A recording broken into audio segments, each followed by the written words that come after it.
From Hollywood, it's time now for... Johnny Dollar. This is Pauline Morris at Victor Turner's office, Continental Adjustment Bureau. Oh, hi, Pauline. How are you? Just fine, thank you.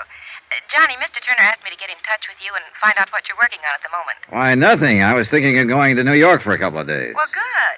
Would you be interested in handling a case for us while you're there? Oh, Pauline, I'm going to New York on a vacation. Well, they shouldn't take too much time, and, Johnny, it's really one of our most important accounts. Well, how much commission can I figure on? Do you want the truth? Sure.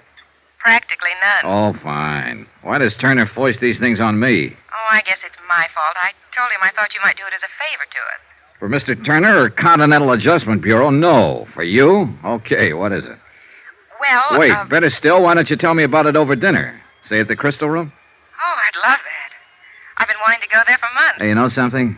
I've been waiting for an excuse to take you there for years. 8 o'clock, Pauline? 8 o'clock.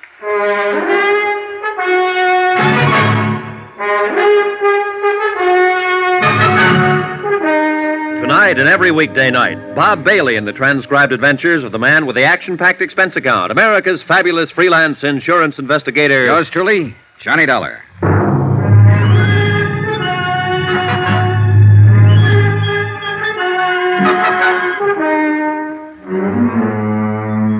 Expense account submitted by Special Investigator Johnny Dollar to the Continental Adjustment Bureau, 418 Elizabeth Avenue, Hartford, Connecticut. The following is an accounting of expenditures during my investigation of the Forbes matter. It started quite pleasantly.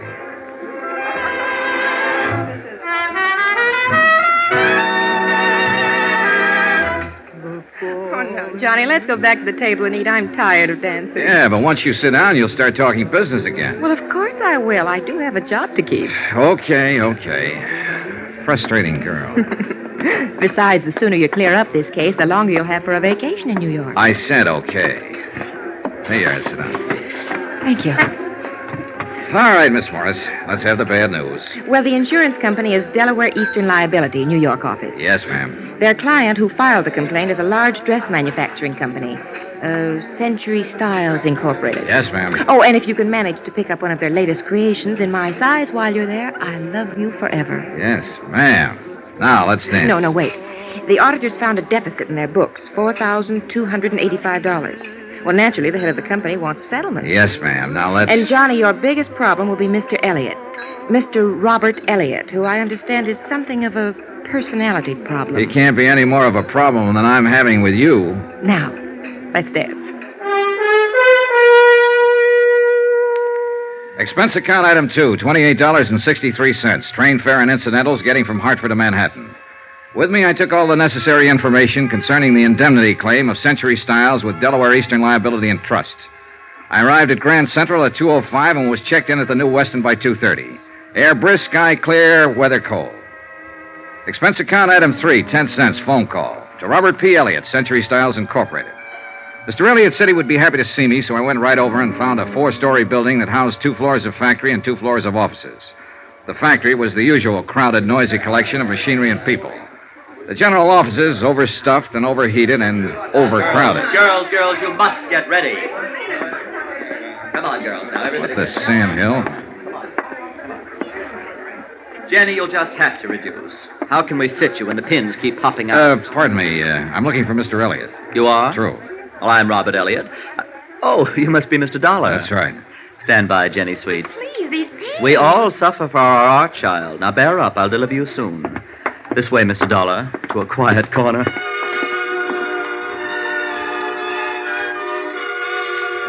Mr. Elliott was small and wiry, wearing white huaraches, green slacks, a corduroy jacket, and a flower print shirt of no identifiable color.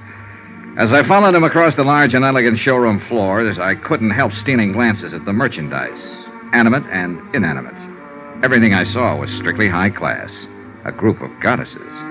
Mr. Elliott led me through a pair of swinging doors into an office with a carpet so thick I couldn't see my shoe tops. A desk in Russian gray sprawled in one corner.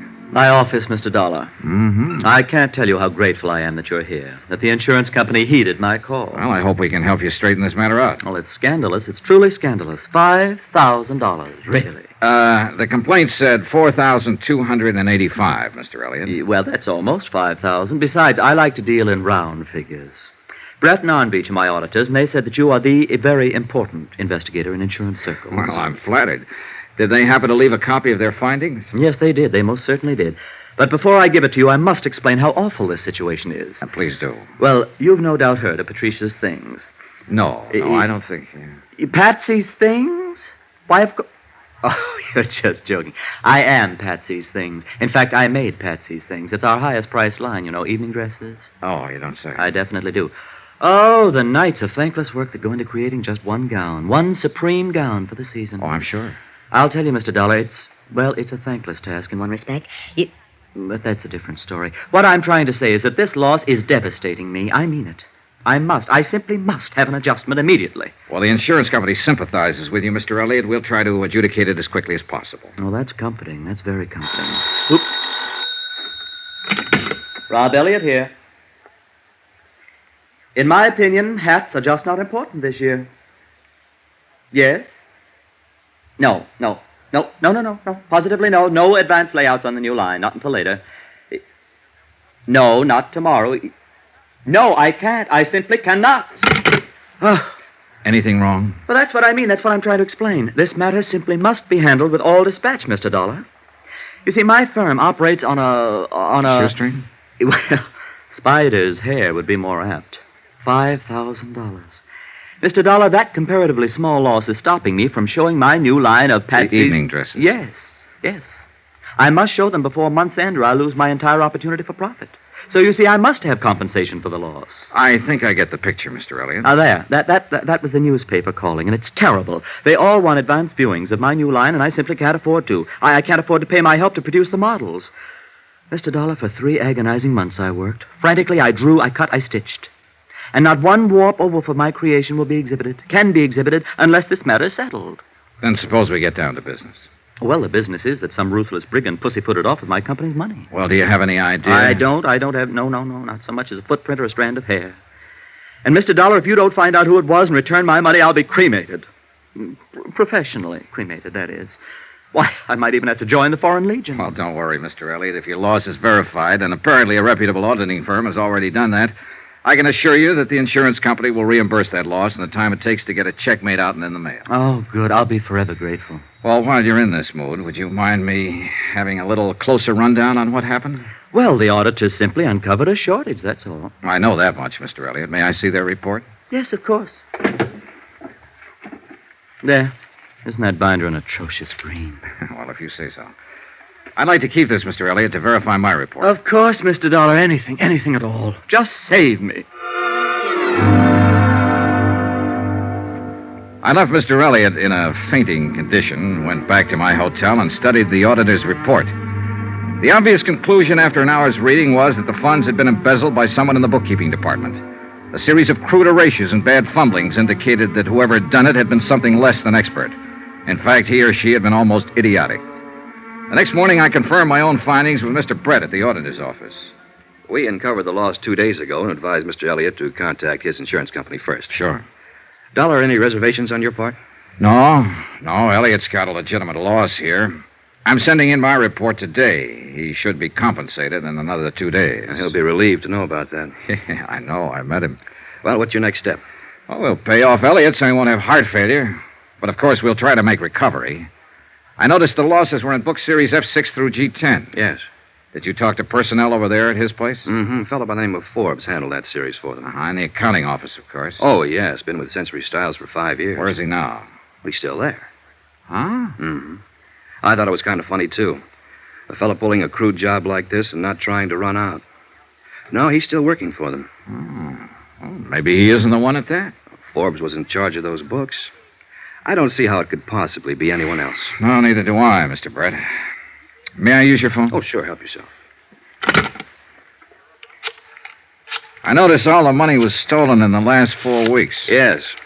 You'd think he'd at least have strung it out. Greedy, I guess. Yeah, I guess so. Hello. District Attorney's office, please. My name's Dollar. I want to talk to someone about a warrant. Embezzling funds, grand theft. Oh, hold it, please. Forbes. What's his full name? Sheldon Thomas Forbes. Thanks. Sheldon Thomas Forbes, bookkeeper at Century Styles Incorporated. Good. I'm on my way. Expense account item 4. $3. Cab fare to the offices of John L. Gregory, Deputy District Attorney. I explained the situation to Mr. Gregory and furnished him with the auditor's report. An hour later, I was back at Century Styles with our friend, Mr. Elliott. Well, if it has to be, it has to be. There he is. Forbes? Third desk. Sheldon Thomas Forbes was a tall, dark-complexioned man in his early 30s. His hair was black, straight, and closely cropped. His features regular, not good, not bad. The kind of man you see every day on the street. Somehow, the kind of man I hadn't expected would swipe $5,000. Oh, Mr. Forbes? Yes? This gentleman would like to see you. I feel like Brutus. Oh, why don't you run along, Mr. Elliott? I'll handle it from here. Oh, thank you. Hello? Sheldon Forbes? Yes. My name's Dollar, Continental Adjustment Bureau. We represent Delaware Mutual Liability. They cover this firm for losses by theft and fire. Uh-huh.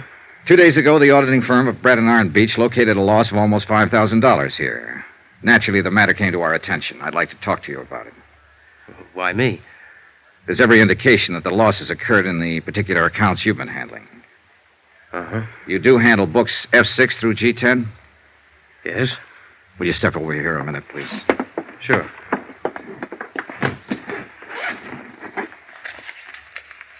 Would you look at this, please? Your figures? Yes? Your handwriting? Uh-huh. Your entries and your initials? Yes. Well, what do you have to say? Nothing. Look, you know why I'm talking to you, why I came to you first. Yes? Still nothing to say? Nothing. Well, aren't you being a little silly? Why? I stole the money. You've proved it. What am I supposed to say? You admit it. How can I deny it? Okay, we've got that much covered. Well, look, my company's interested in recovery of $4,285. Do you understand? I think so. Oh, now, Forbes, come to your senses. What do you want to do? Go to jail, or do you want to give the money back? Oh, that's funny. Well, no, I don't think it's funny. I doubt if you will. I've got 16 cents in my pocket. Will that help? Where's the money? I haven't got it, Mr. Dollar. You'll have to take me to jail. Shall we go?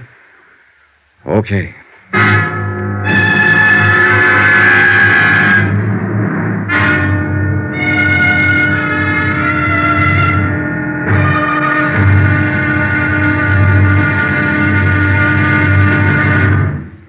There'll be another intriguing episode of the Forbes matter tomorrow. What makes a man steal? Everybody's tried to answer that question at one time or another. Tomorrow I'll take a crack at it. Join us, won't you? Yours truly, Johnny Dollar.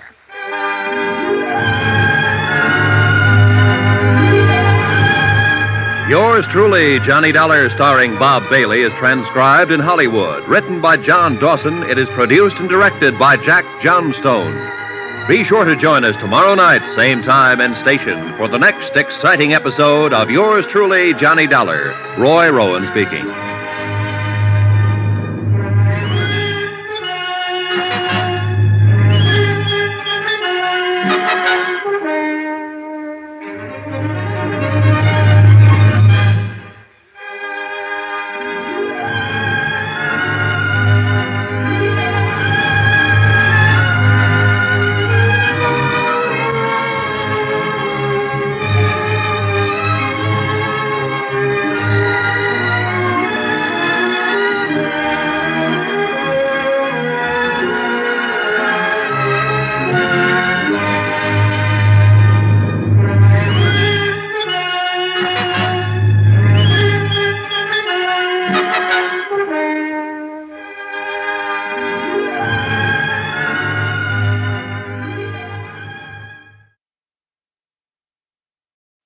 From Hollywood, it's time now for... Johnny Dollar. Rob Elliott here, Mr. Dollar. Century Style? I know, Mr. Elliott. How are you today? Terrible, Mr. Dollar. I feel terrible. I'm calling from the district attorney's office. You there about Sheldon Forbes? Yes, I had no idea I'd have to act. They want me to sign a complaint. Well, that's pretty usual, Mr. Elliott. Forbes admitted taking the money from your firm. He's guilty as charged. You're the injured party. They want to get on with the prosecution. Oh, dear. So you do whatever they say, Mr. Elliott. Well, will it affect my payment at all? Payment of the claim? No, not a bit. Your check's on the way to you right now. Oh, that's a relief. Now, how about you? Are you going back to Hartford? Should I thank you now? You can thank me, but I'm not going back. What? My job's just beginning. I have to recover the money for the insurance company.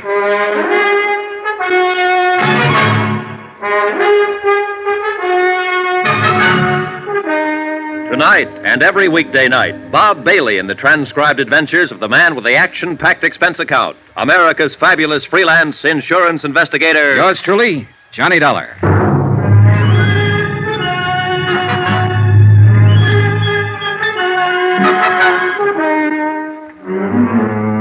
Expense account submitted by Special Investigator Johnny Dollar to the Continental Adjustment Bureau, 418 Elizabeth Avenue, Hartford, Connecticut.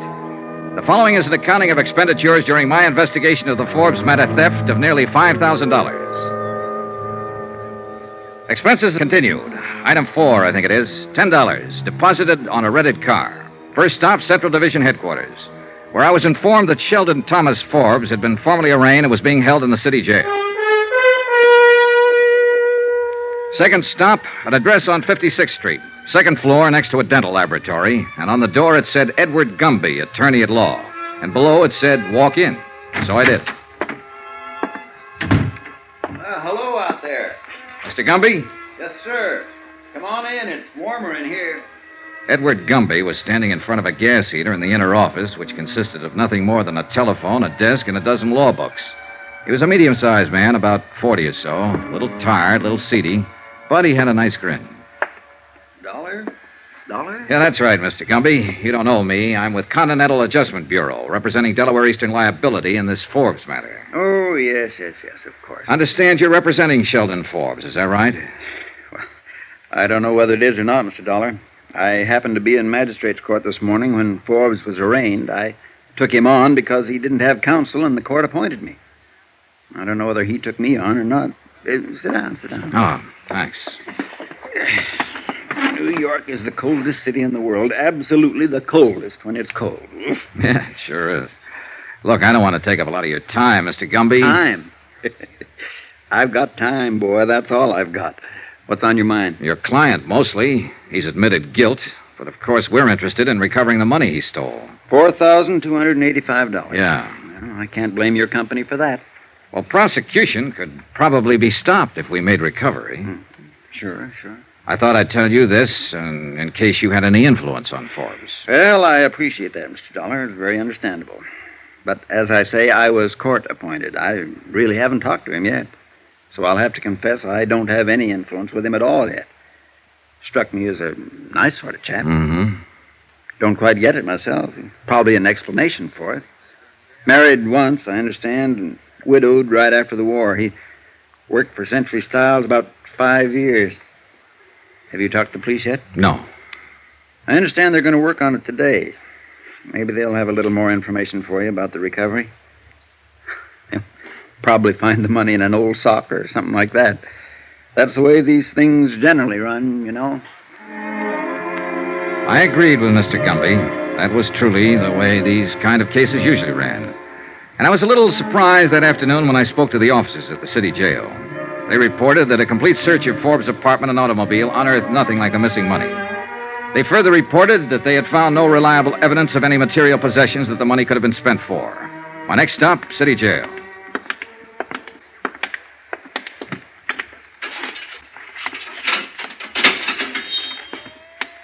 He won't tell you anything. Kept his trap shut all the time he's been in here. As far as we've been able to find out, no previous record, no background. Been checking his prints with Washington. I don't know about this one.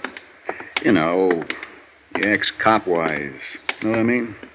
Won't give a police officer the time of day. That means he could have been in before. On the other hand, it could mean he's just scared. That, too. Well...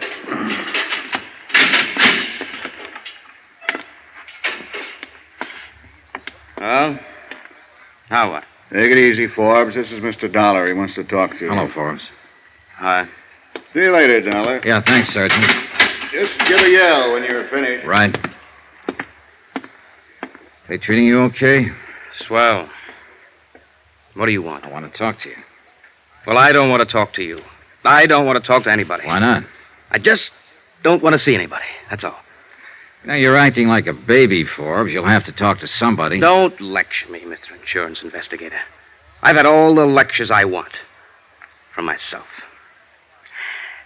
I don't know why you're here. I thought we settled our business yesterday. The whole thing's just a technicality. I've been arraigned, they've got my confession. I'll go into court, and they'll give me the business. What are you doing in here, anyway? Swell day to be outside. Yeah, it is. Want to smoke? Oh, thanks.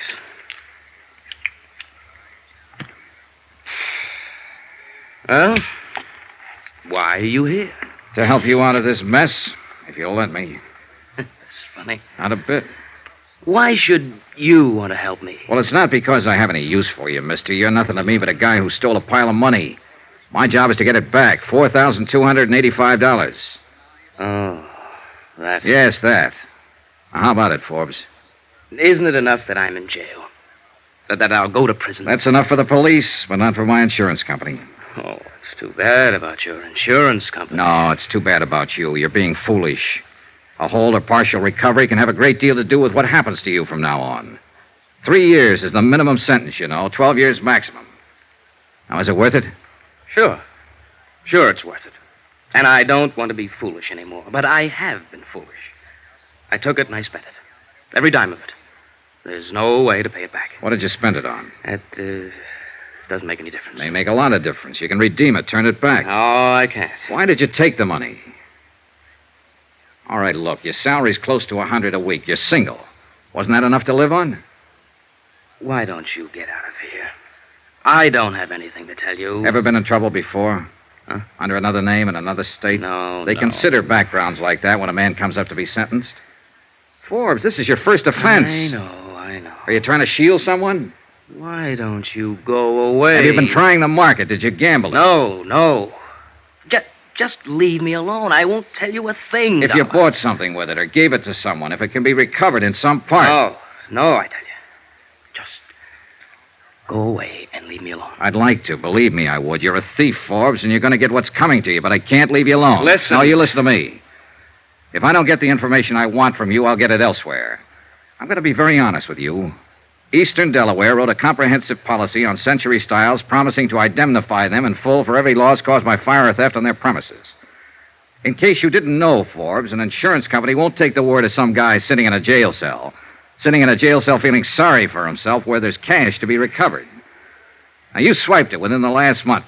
You have something to show for it somewhere, somehow. Whatever you spend it on, or whoever you spend it on, remember that money is the same as stolen property. A car, a diamond ring, or something. Now, if you give it to someone or spend it, when it wasn't yours, it's still redeemable, and we mean to redeem it. All right, now, what do you have to say? This won't do you any good. Don't try to bulldoze me. I'm no punk caught crawling into a drugstore window late at night. I'm a college graduate. I've been in the business world 10 years or better. I know what I want to tell you and what I want to keep to myself. And I don't want to talk to you about this. You or anybody else. I can't make it any clearer than that. Do you understand? And there's no way or no person who can make me talk about it. I took the lousy money. I've admitted that. I did a bad job of it. You caught me. I confessed.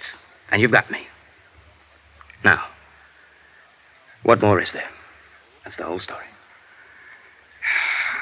Okay. Have it your way, Forbes. Go away. Just go away.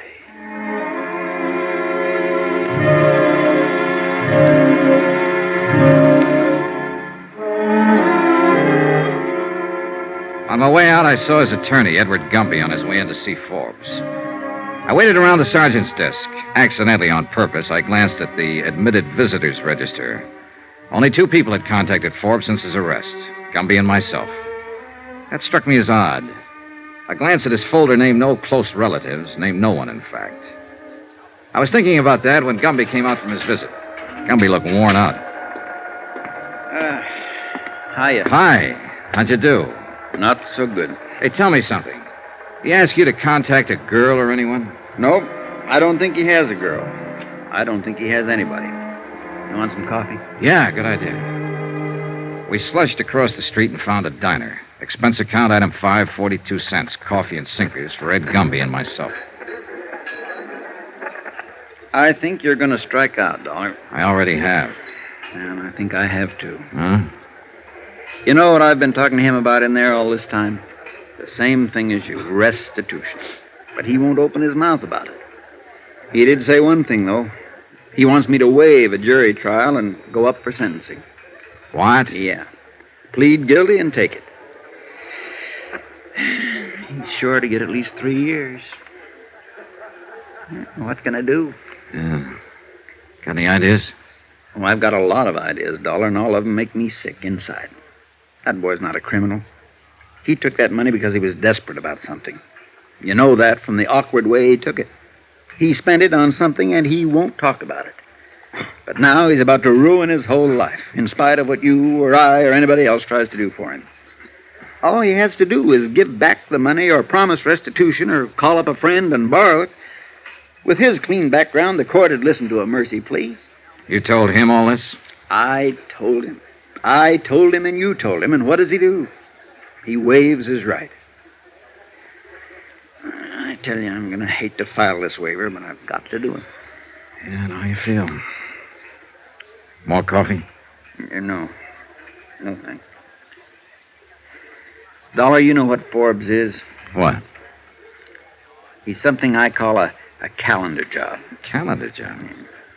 33 years old. Now think about that. Born with one war just ended.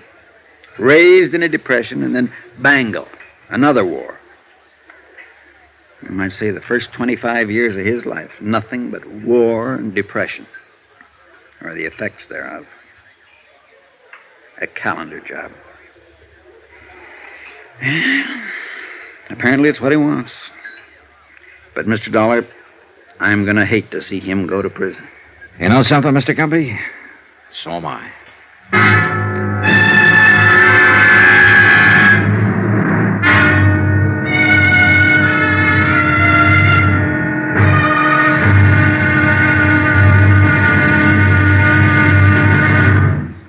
There'll be another intriguing episode in our story of the Forbes matter tomorrow. Tomorrow, a sudden twist in the case that throws all the usual theories right out the window. The unexpected. Join us, won't you? Yours truly, Johnny Dollar.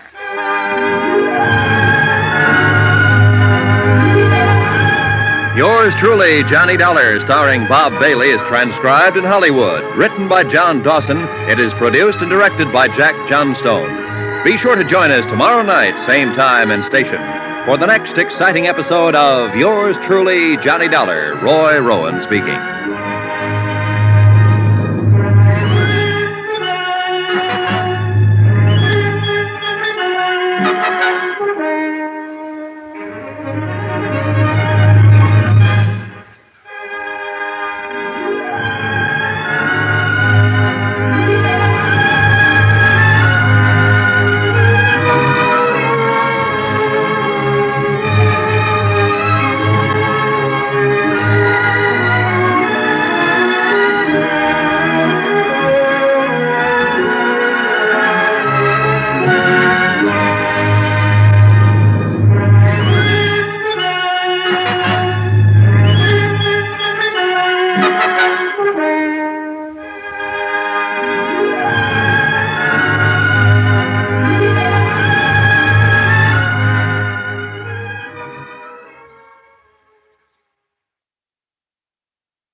From Hollywood, it's time now for Johnny Dollar. Ed Gumby, Mr. Dollar, attorney for Sheldon Forbes. Oh, hello, Mr. Gumby. How are you? Oh, I don't know. The hearing's been set for 2:30 this afternoon. Okay, I'll be there. No need to, particularly. As I told you yesterday, he requested me to waive trial and plead guilty. Well, won't he be sentenced today?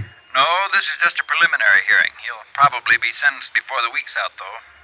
The court will simply consider the waiver and inform him of his rights today. Oh. Anything I can do? No, I don't think so. I'm going to try to talk to him again and get him to reconsider the waiver.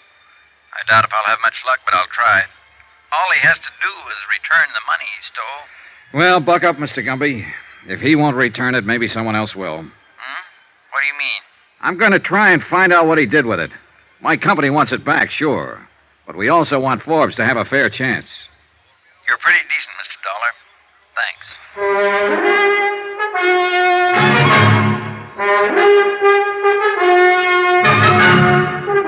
Tonight and every weekday night, Bob Bailey in the transcribed adventures of the man with the action-packed expense account, America's fabulous freelance insurance investigator. Yours truly, Johnny Dollar.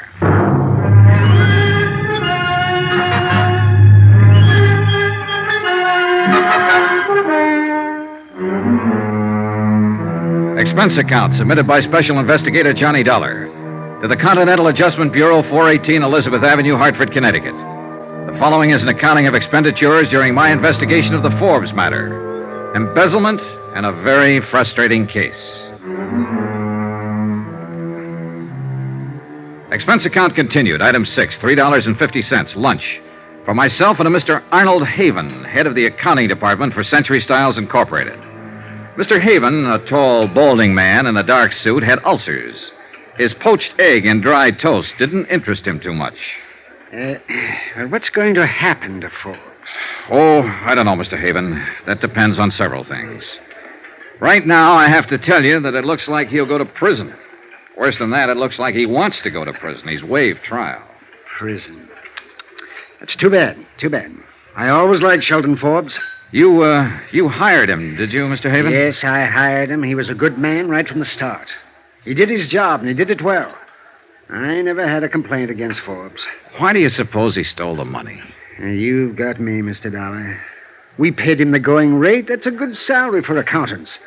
He seemed happy enough with it. Whether he knew he was in line for substantial raises. Uh-huh. I could understand it in a way if he had a family and heavy responsibility. Or if he played the market, or if he gambled. But Forbes, he just baffles me. Yeah, it baffles me, too. Huh? Oh, yes, of course. Well, the people around the office, they're pretty upset about this. Any particular people, Mr. Haven? Everybody. But anyone in particular?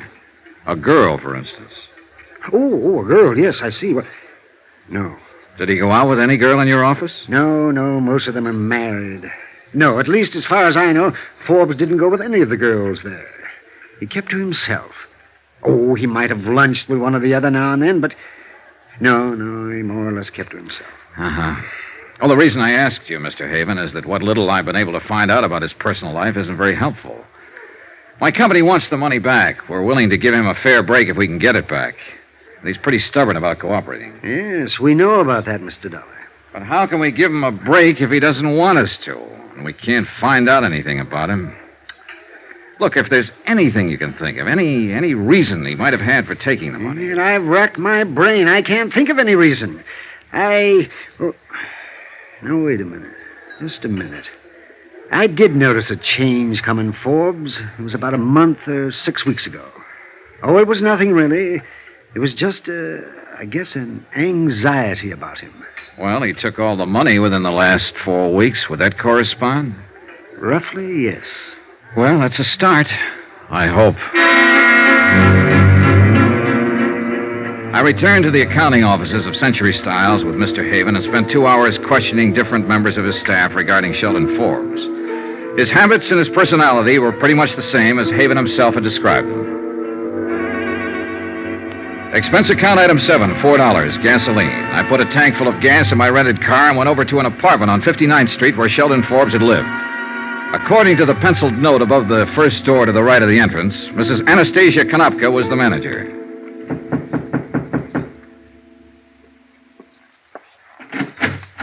Yes, what is, please? You're Mrs. Konopka? Yes. What do you want, mister? I understand Mr. Sheldon Forbes lives here. Is that right? Oh, yes. Bad. I hear he steals monies. Bad. He not in jail, I think. Yes, I know about that, Mrs. Konopka. I'm from the insurance company, and we're involved in this case. We're trying to recover some of that money if we can. I wonder if you'd help me. I fixed dinner for my husband. He's come home from work. It won't take long. What I do? Well, I want to know about Sheldon Forbes. What? The works, Mrs. Konopka. Did he drink, gamble? Did Did he stay in nights or go out? Did he pay his rent? He always pay his rent. You are policeman? An insurance investigator. Please, sometime else. Maybe you speak to my husband. He speak much better than me. But it's important now. I talked to Mr. Forbes on telephone. He called me from jail. He say I no have to answer any questions. No, you don't have to answer any questions, Mrs. Konopka. But I'd sure appreciate it if you would. My husband home pretty soon. You ask him. You can help him, possibly. Now, would you like to help him in this trouble? All right, mister, but how I know these things you ask about men who live here? Well, look, how about his friends? Who visited him? I cannot say. No visitor. Was he a good tenant? No trouble, like Mr. O'Sullivan on third floor. Mr. O'Sullivan always drunk. Called police twice. Mr. Forbes no drink whiskey. Uh-huh. Did you ever meet his girl? Girl? Sure. He had a girlfriend, didn't he? Oh, I think you mistake. I no ever see girlfriend here. All right. How long have you known him? 5, 6 years, maybe. Ever since he moved in here to this place. But no girl? No. Well, how'd he spend his time? Work. He work very hard. No, I mean besides working at the office. How else did Forbes spend his time? He poor feller, that one. Huh? Sure, he steals money, but he poor feller just the same. For him, I feel. Yeah. Mr. Forbes, he quiet and he think. I know he live up in that little room quiet and think. He does all time think. No whiskey, no girls. Oh, he paint sometime, listen to music, think. Oh, my husband didn't burn. Please, you go Well, now. just a minute. I'd like to see his apartment if I can. Oh, no matter. Here. You bring back key, please. Sure. Thank you, Mrs. Konopka. The apartment Sheldon Forbes called home was as dismal as the neighborhood. A tiny closet kitchen, a bed that came out of the wall, a pair of grimy windows that looked across the court onto another pair of equally grimy windows. The furniture was threadbare and dusty. A small ironing board and iron attested to the fact that Sheldon Forbes laundered his own shirts. Other small evidences of frugality were about the premises. A hot plate and a can of souring cream. 2 suits of clothes, neatly brushed and pressed, but inexpensive. The record player and a collection of a half a dozen good albums were the only sign of material accomplishment. The painting materials, easel, canvas, and oils were also inexpensive. No liquor, no jewelry, no expensive clothes. Nothing that cost $4,285 or anything like it.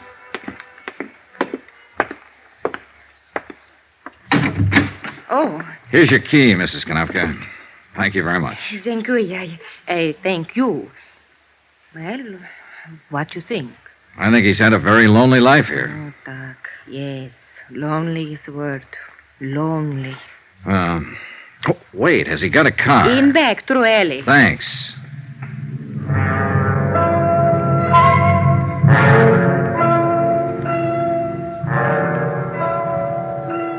It was a Ford, vintage of 1946, tightly locked up.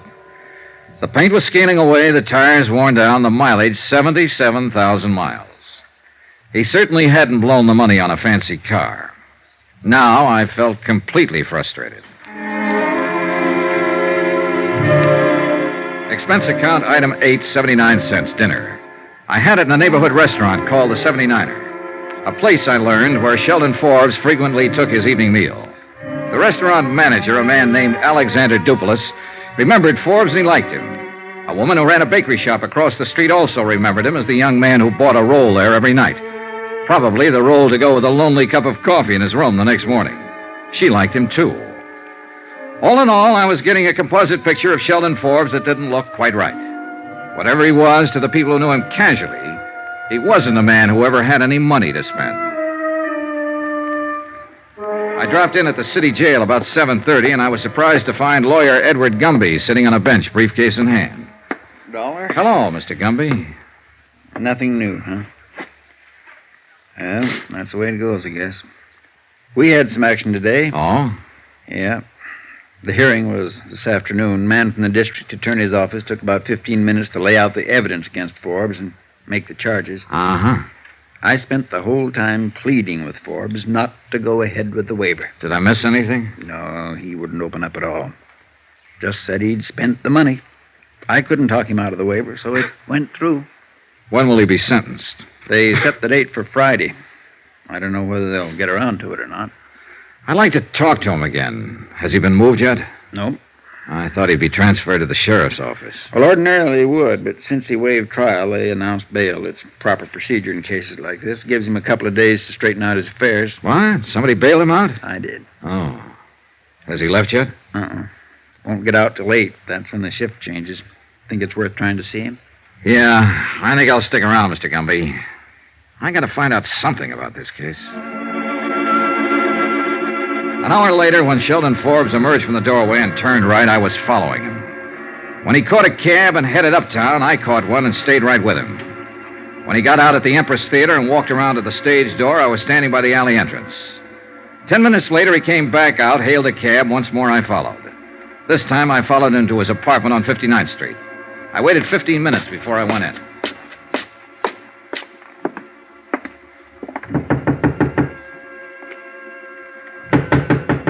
Forbes? Forbes?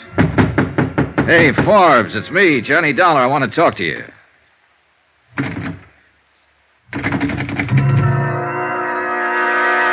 It took me a few seconds to understand what it was. I got a couple of whiffs of it coming from under his door. Forbes!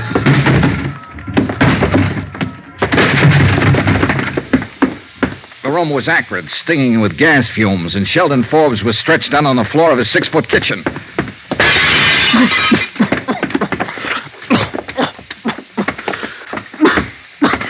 When I picked him up and carried him out, I didn't know whether he was alive or dead.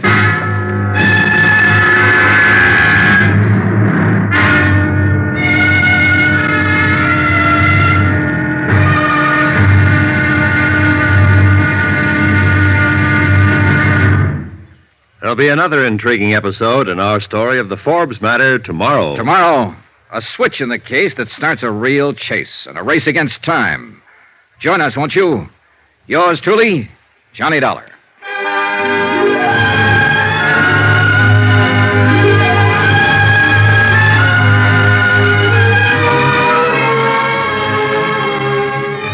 Yours truly, Johnny Dollar, starring Bob Bailey, is transcribed in Hollywood. Written by John Dawson, it is produced and directed by Jack Johnstone. Be sure to join us tomorrow night, same time and station, for the next exciting episode of Yours truly, Johnny Dollar. Roy Rowan speaking.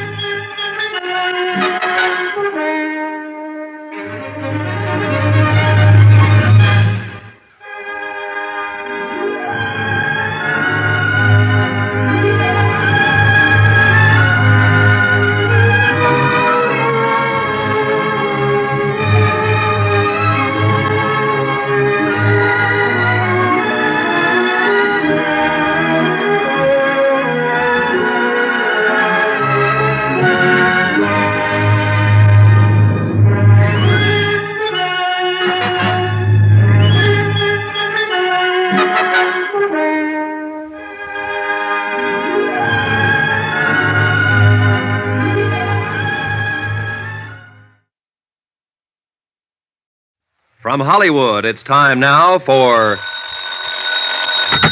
Johnny Dollar. This is the police operator. Are you the party who called for an ambulance? Yes, didn't you get it? It's on the way, sir. I'm calling to verify the circumstances. Attempted suicide by gas. Yes, sir, we have that. The victim's name? Sheldon Forbes, Forbes. Forbes? And your connection, sir? Relative, perhaps? No relation. Insurance investigator. I just found him. Will you please remain there until the officers arrive? Are you kidding? I asked you, Oh, well, thank you very much.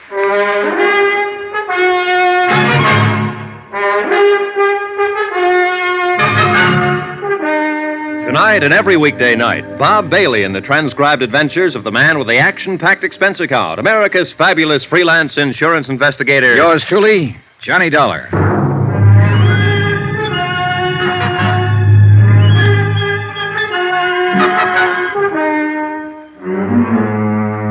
Expense account submitted by Special Investigator Johnny Dollar to the Continental Adjustment Bureau, 418 Elizabeth Avenue, Hartford, Connecticut. The following is an accounting of expenditures during my investigation of the Forbes matter. Sheldon Forbes pleaded guilty to a $4,285 embezzling charge. He waived jury trial and was awaiting sentence when he was bailed out of jail, went home, and turned on the gas. 30 seconds after I dragged him from the apartment, I called the police emergency squad. In a matter of minutes, they arrived, and a couple of interns were working on Forbes with a pulmotor in that dingy, dirty, badly lighted hallway. There was no telling how much gas Forbes had breathed in, or for how long a period after he went into his apartment the gas jet had been open. Hand me that hypo, Al. Thanks. Swab. Okay. He alive? Barely. You the fellow who found him, mister? Yeah. Hard to say what can happen on these kind. That shot I just gave him should produce some reaction.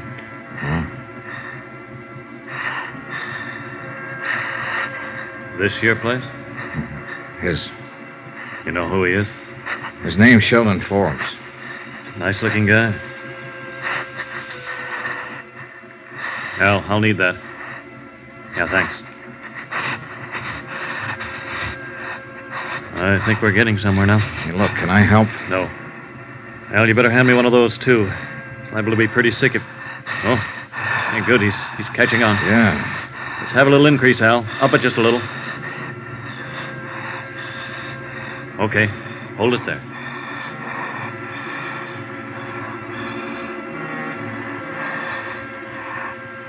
The intern and his assistant worked quietly and methodically.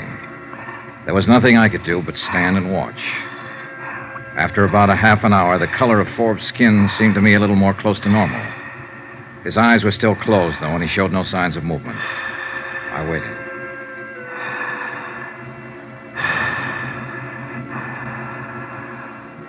Okay, Al. You can kill the pulmotor. Getting some pulse now. Respiration, too. Will he make it? It depends, mister. If he has any kind of heart condition, it'll be tough. We can tell more when we get him into a hospital. Nothing more we can do for him here. Okay, Al. Have the boys load him up. Let's get out of here.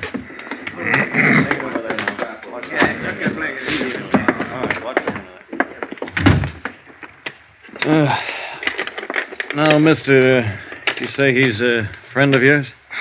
Just someone I knew. He's got you to thank, in case he makes it. Where'll he be? We'll take him over to Bellevue. All attempted suicides get over there. Mm-hmm. I'd like to talk to him when he comes around. Any idea when that'll be? No telling. Better phone in first. Police will want to talk to you. You give identification to headquarters when you called in? Yeah. Yeah, that's the third one tonight. What is it, the weather? Not for him. My job is to handle him, but I wonder why they do it. Oh, this guy's got a problem. He's out on bail, goes into court Friday to be sentenced. Embezzling charge. Oh. Seemed like a nice guy to look at. I think he probably is a nice guy. But I thought you said he was an embezzler. I did. Well, be sure and call in. Yeah, sure, Doctor. Thanks. Good night. The uniformed officers outside the apartment house questioned me thoroughly regarding the circumstances of the attempted suicide. I told them what had occurred and gave them my business address for reference. They asked me to ride over to the station with them and verify the facts. I did. All of that took about 2 hours. When I was finished, I put in a call to Bellevue. No change in Sheldon Forbes' condition. Expense account item 9, $280, 1 theater ticket. That's what it cost me to see the last 15 minutes of a fairly bad musical play at the Empress Theater. When it was over, I walked around to the stage entrance. Didn't quite get that, mister. Dollar. Dollar? Oh, Mr. Dollar. Uh-huh. Well, what can I do for you?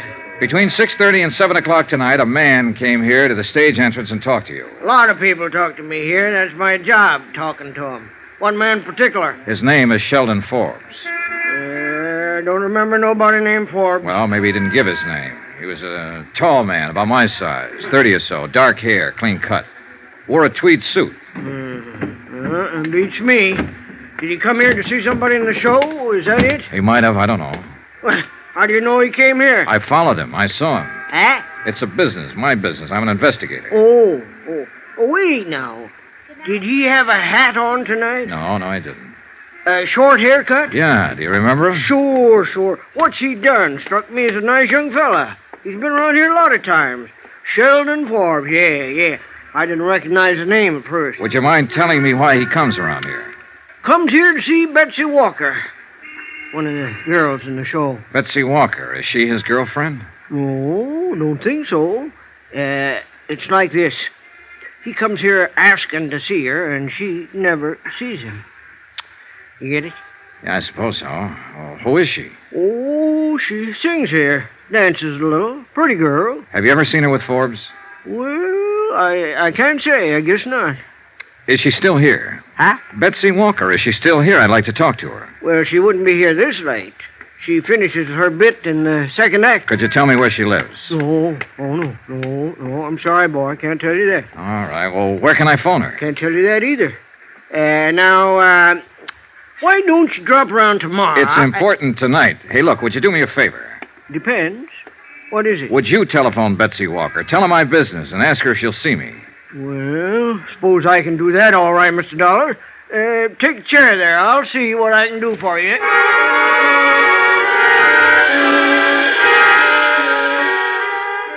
The doorman did all right. Expense account, item 10, $2.65, cab fare.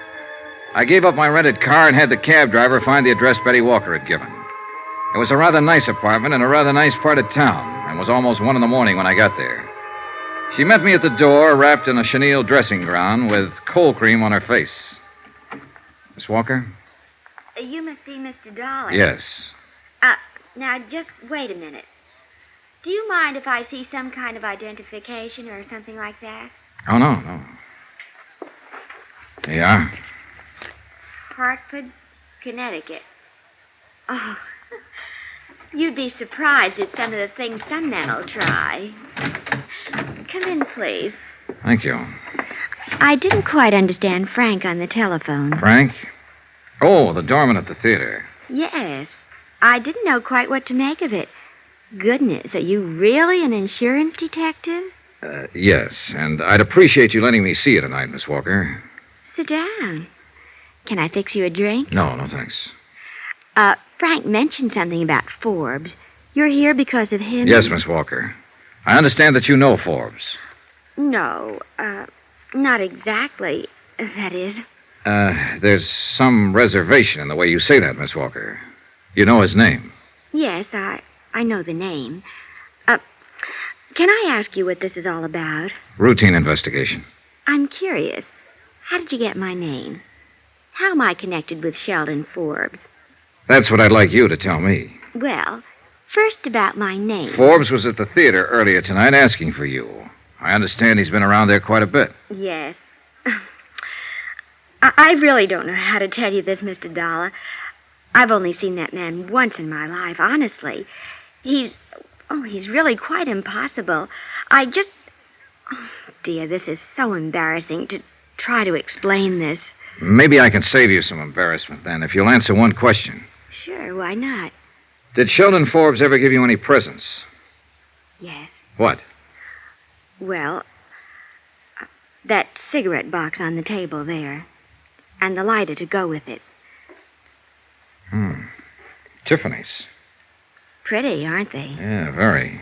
Also expensive. What else?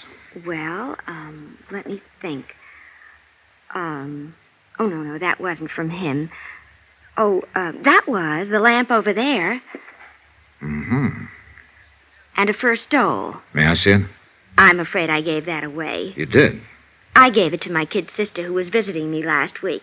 I already had one. Oh, I see. What else did he give you? I think that's about it. Except for orchids that used to come every night. 12 orchids every night for the last month. You only saw him once, and he gave you all these gifts? Dear, I know how that must sound. Look, it started a month or so, I guess. I got a card in my dressing room one night asking me to dinner. It was signed Sheldon Forbes. So? Well, I'd never heard of anybody named Sheldon Forbes, and I just tore the card up. But every night after that, I kept getting orchids and the card. And then the gifts started to come. The cigarette box first. That's when I saw him. Uh-huh. I didn't even dine with him, Mr. Dollar. We had one drink, and I told him I had a headache. I see. But the gifts still kept coming. Flowers, invitations. I ignored them. I tried to send the things back, and I didn't know where to send them. Some I gave away, and some I've kept. I didn't want his gifts. He was nice, but I just didn't want anything to do with him. When I did meet him, he was so different than what I had imagined. I mean, well, gee, I've had my share of stage door Johnnies, but this man was, well, he just couldn't say a word without stumbling. He had no poise, no sophistication, nothing. All he had was money. He told you that? He didn't have to. Those gifts. Well, he didn't have money, Miss Walker. He worked for $82 a week as a bookkeeper. You must be mistaken. I'm afraid not. He stole the money to buy you all these things. Well, for heaven's sakes. For heaven's sakes, and you caught him? Yeah. Forbes tried to commit suicide earlier this evening. Suicide? Oh, no. I'm sorry I had to come to you to get this information. He's refused all along to tell anybody what he did with the money. Will he go to prison? I'm afraid so. Oh, but it's crazy. We had nothing. He's just a name to me. He means nothing to me. Yeah. But apparently you mean something to him.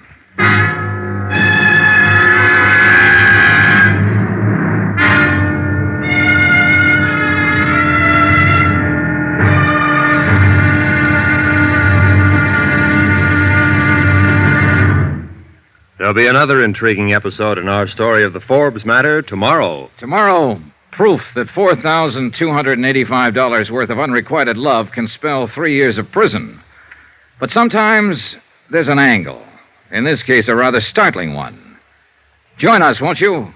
Yours truly, Johnny Dollar.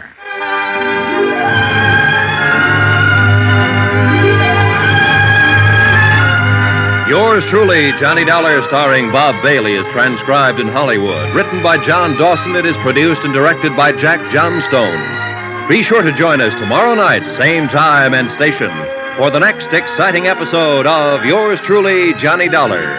Roy Rowan speaking.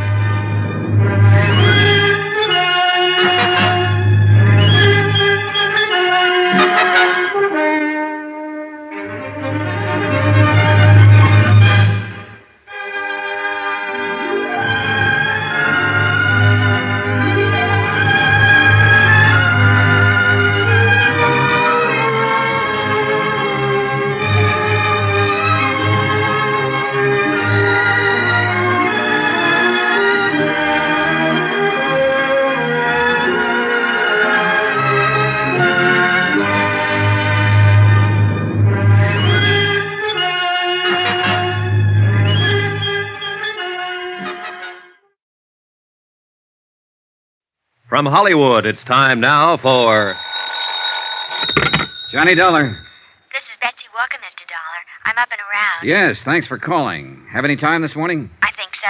If possible, I'd like to come over to your apartment again and take an inventory of the gifts that Sheldon Forbes sent you. That'll be all right, sure. About an hour? Sure. I couldn't sleep much last night thinking about all this. I mean, he stole that money because of me. You mustn't feel that way, Miss Walker. He knew what he was doing. You had no part in the theft. I have the gifts. Well, we may have to take those away from you. I don't mind that. You said he tried suicide. How is he this morning? I just talked to the hospital. He's going to be all right. But he has to go to prison? Yes. Funny world, Mr. Dollar. Yeah.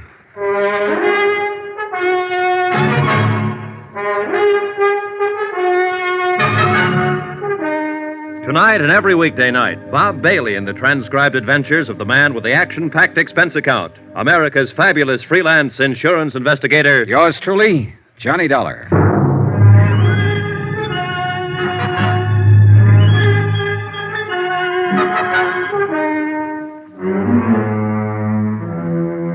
Expense account submitted by Special Investigator Johnny Dollar to the Continental Adjustment Bureau, 418 Elizabeth Avenue, Hartford, Connecticut. The following is an accounting of expenditures during my investigation of the Forbes matter. More expenses. Items 11 to 16. $78.40. Cab fares, meals, accounting services, legal services, cab fares, and more cab fares. I made a comprehensive inventory at Betsy Walker's apartment and spent the rest of the day tracking down the places where the items had been purchased and ascertaining their retail values. Total, $2,780 worth of gifts, bought with stolen money. Betsy Walker also told me that Sheldon Forbes had made appointments to meet her at various times at very expensive restaurants in New York. She had never once kept any of these appointments, but a check with the Waldorf, 21, the Stork, and several other places revealed that Forbes had always made elaborate arrangements to entertain her. His restaurant bills came to $835. The florist bill, $670. Total amount spent, $4,285. Total amount stolen, $4,285.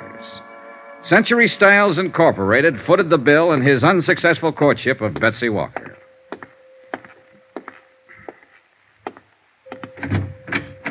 Hello. Hi. Remember me, Forbes?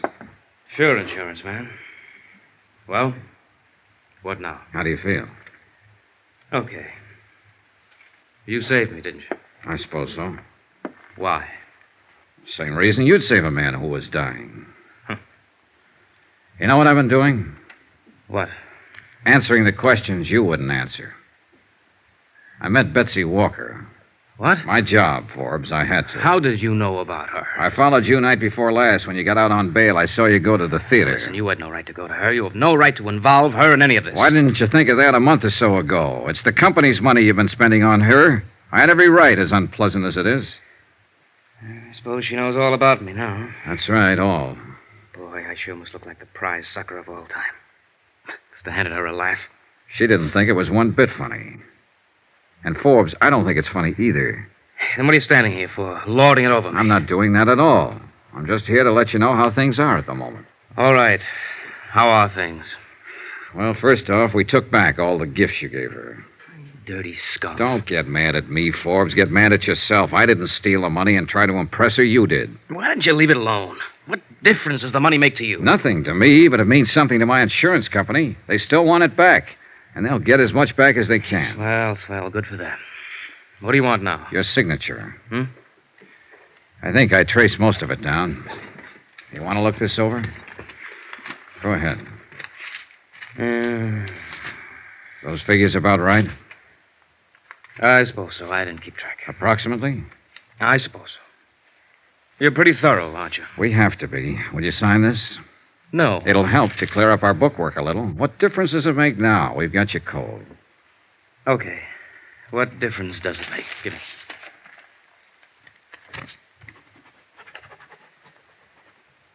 Okay, thanks. It's all it means to you, isn't it? Dollars and cents. Dollars and cents that were stolen, Forbes. Remember that. You wouldn't let me forget it. No, I wouldn't. You did the dumbest thing in the world. You stole nearly $5,000 trying to make an impression on a girl who didn't want to have a thing to do with you. You went about it wrong from top to bottom. You've acted like the great stone face ever since you've been found out. You wouldn't bother telling me about it. I had to go out and find out myself. Off the record, Forbes. What'd you do? See her on the stage one night? No, at the office. Office? Your office? No, not exactly. Ellie was having a showing for some buyers from the West Coast one day a few weeks ago. For those kind of showings, he hires models from the agency. Betsy's listed with one of the agencies. You know, she acts and sings and models. Oh, sure. Well, I happened to be upstairs when the showing was going on. There were a lot of publicity people there taking pictures and so on. And I saw her. She was wearing a black dress, and her hair was soft. She's got a smile like all the sun risings. Sounds silly? Not at all. It's just that I never in all my life saw anyone like her before. Yeah. I don't know how it is with other guys, but she was for me from then on. I couldn't get her out of my mind. I found out her name, and then I found out she worked in that show at the Empress Theater. Yeah? All I had was her name. I didn't know how to go about meeting her. I just didn't know. You figured a little money might attract her to you. I've heard that's the best way to do it. It's one way. Not the best way, kid. Probably not. The best way I could think of. What did you think about taking the money? I thought I'd be able to stick it back. Well, I guess I really didn't think much beyond just meeting her. Having her look at me the way I wanted her to look at me. What? It was the wrong way to go about it, sure. But then did you ever think of my alternative? I'd thought of it. I pictured myself knocking on her door one night, and I could see her answering it. "I'm Shelley Forbes, Betsy," I'd say. "Clothes don't make the man," I'd say, while she sort of took in my tweed suit and the only coat I've got to my name. "Listen," I'd say, "I got an 8x10 apartment over on 59th Street. The halls always smell like cabbage, but I'm a heck of a fine guy. And I drive a 1946 Ford that misses a little, but it's good enough for us." And then I'd say, "Why don't you toss on your mink, and we'll go over to my dump, and we'll have a bottle of beer, and I'll tell you how much I love you. How about that?" Some alternative, huh? She makes more money in an hour than I make in a week. I couldn't even afford to keep her in cigarettes. Lord, I wanted her like nothing in my whole life. She might have taken you up on it, Forbes, if you'd put it that way. Yeah? What makes you think so? She wasn't impressed by any money or any gifts. More than that, I met her. She's a pretty nice girl. Yeah. Up until the time I talked with Sheldon Forbes in the hospital, I'd always had my doubts about love happening at first sight. After my talk with him, I was convinced that it could and did happen to him. I was sorry that he didn't know quite how to handle it. I was also wondering, if I'd been in his shoes, would I have done the same thing?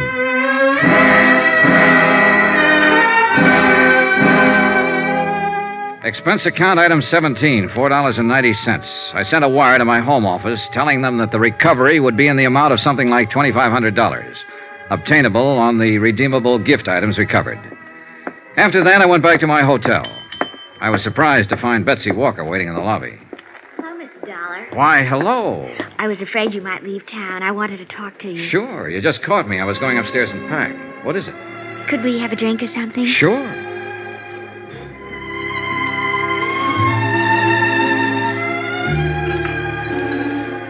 Expense account item 18, $2, 2 drinks. For Betsy Walker and myself at the hotel bar. It was midday and there wasn't much action. She sat across from me, ordered an old-fashioned, and asked for a cigarette. Thank you. Sure.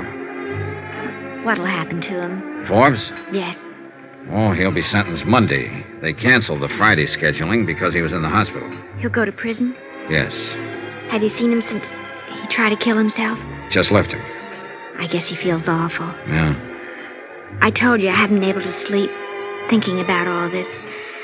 Well, about him, I guess. Mm-hmm. Would he have to go to prison even if all the money was returned? Only half of it's redeemable. The rest, florist bills, restaurants and so on, just gone. How much does it come to, Mr. Dollar? Short about $2,000, roughly. If you had that money, what would happen to him? Oh, it'd be up to the court. I'd say he'd have a good chance of getting off if he changed his plea. Could I get him to change his plea? I think you could get him to do anything. I want to pay it. You what? I want to pay that other $2,000 for him and get him to change his plea. I'll make up the whole thing. Hey, now, look, Miss Walker, I know your motives might be the best, but you aren't responsible in any way for this man's actions. He stole money because of me. He tried suicide because of me. And now he's going to prison because of me. But you had nothing to do with it, no part of it. You may think I'm 22 years old. I'll be 29 next month. I'm not much of an actress or a singer or anything else. But I've been around this town and I know my way around. And I met all kinds. Whoever he is, whatever he's done, he's the first man I've ever known who actually went out on a limb for a girl he loved. I'm the girl and he's the man. You're serious? I probably won't remember his name a year from now. But that poor, stupid, wonderful dumbbell, he doesn't belong in any prison. He ought to get married to some nice girl somewhere. I want to help him get out of this trouble. Can I? Betsy? After all, he's given me something. Call it faith in mankind again, if you like.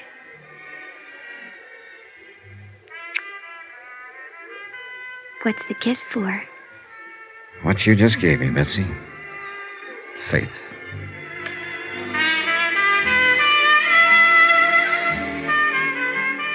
Expense account item 19, $48, hotel. Item 20, $37, meals. 21, $15, miscellaneous. 22, same as item 1, $28.63, fare back to Hartford.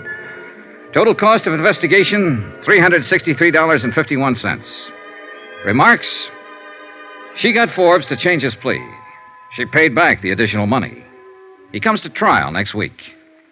He might get a suspended sentence. Yours truly, Johnny Dollar.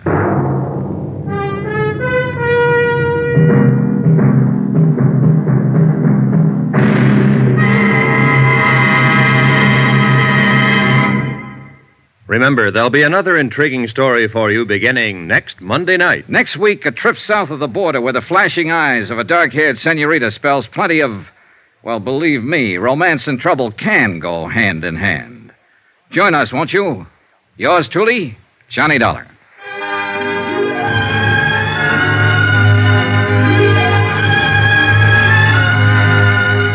Yours truly, Johnny Dollar, starring Bob Bailey, is transcribed in Hollywood. Written by John Dawson, it is produced and directed by Jack Johnstone. Heard in this week's cast were Lillian Bayef, Sandra Gould, Jack Edwards, Herb Ellis, James McCallion, Parley Bear, John Stevenson, Howard McNair, Bob Bruce, and Junius Matthews. Musical supervision by Amerigo Marino. Be sure to join us on Monday night, same time and station, for another exciting story of yours truly, Johnny Dollar. Roy Rowan speaking.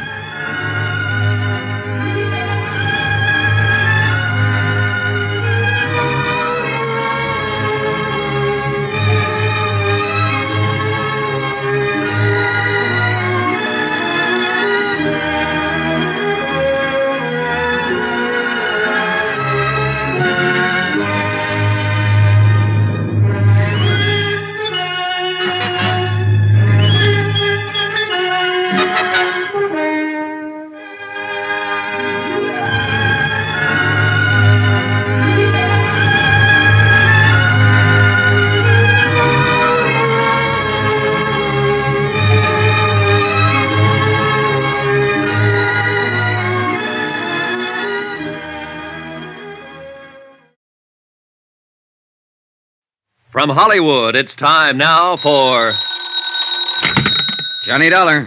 Walt Albright, Johnny. Trinity Mutual Limited. Oh, hiya, Walt. How's your health? Terrible, since you ask. I got asthma, Johnny. Again? I thought we agreed Yeah, that... I know. I get suspicious. I get asthma. Happens every time.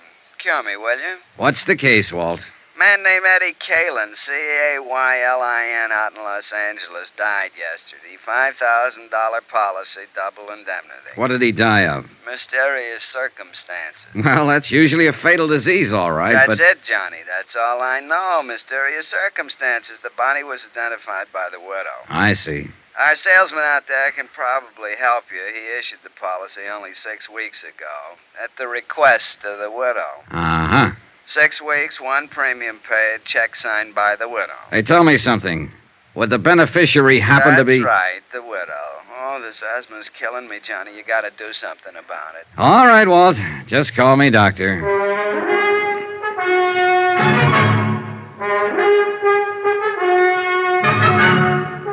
Tonight and every weekday night, Bob Bailey in the transcribed adventures of the man with the action-packed expense account, America's fabulous freelance insurance investigator. Yours truly, Johnny Dollar.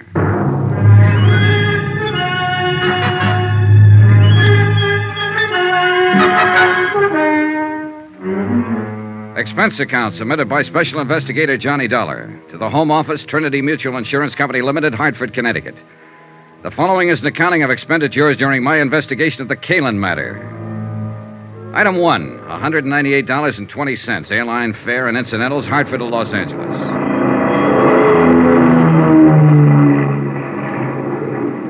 I hadn't arranged for anybody to meet me when I arrived at L.A., so I picked up my bags and headed for the taxi stand.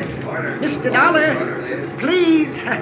Wait a second. He was a small man, nervous and fluttery, with a shiny pink nose and a face like a little white rabbit. I was watching for you out on the ramp, but somehow you must have slipped by. You are Mr. Dollar, aren't you? Yes, I'm Johnny Dollar, but I don't think I... Welch. Presley Welch. I'm the... Oh, yes, you're the district salesman here for Trinity Mutual. That's right. Well, how are you, Mr. Welch? Well, I'm out of breath at the moment.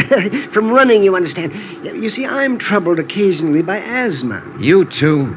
Oh, do you have asthma, Mr. Dollar? No, it's a friend of mine in Hartford. Oh, in Hartford? Oh, well, you don't say. Yes, in fact, I came out here just to cure it for him. Out here? Oh, this is the worst place you could have come. Oh, you see, the smog here is so bad.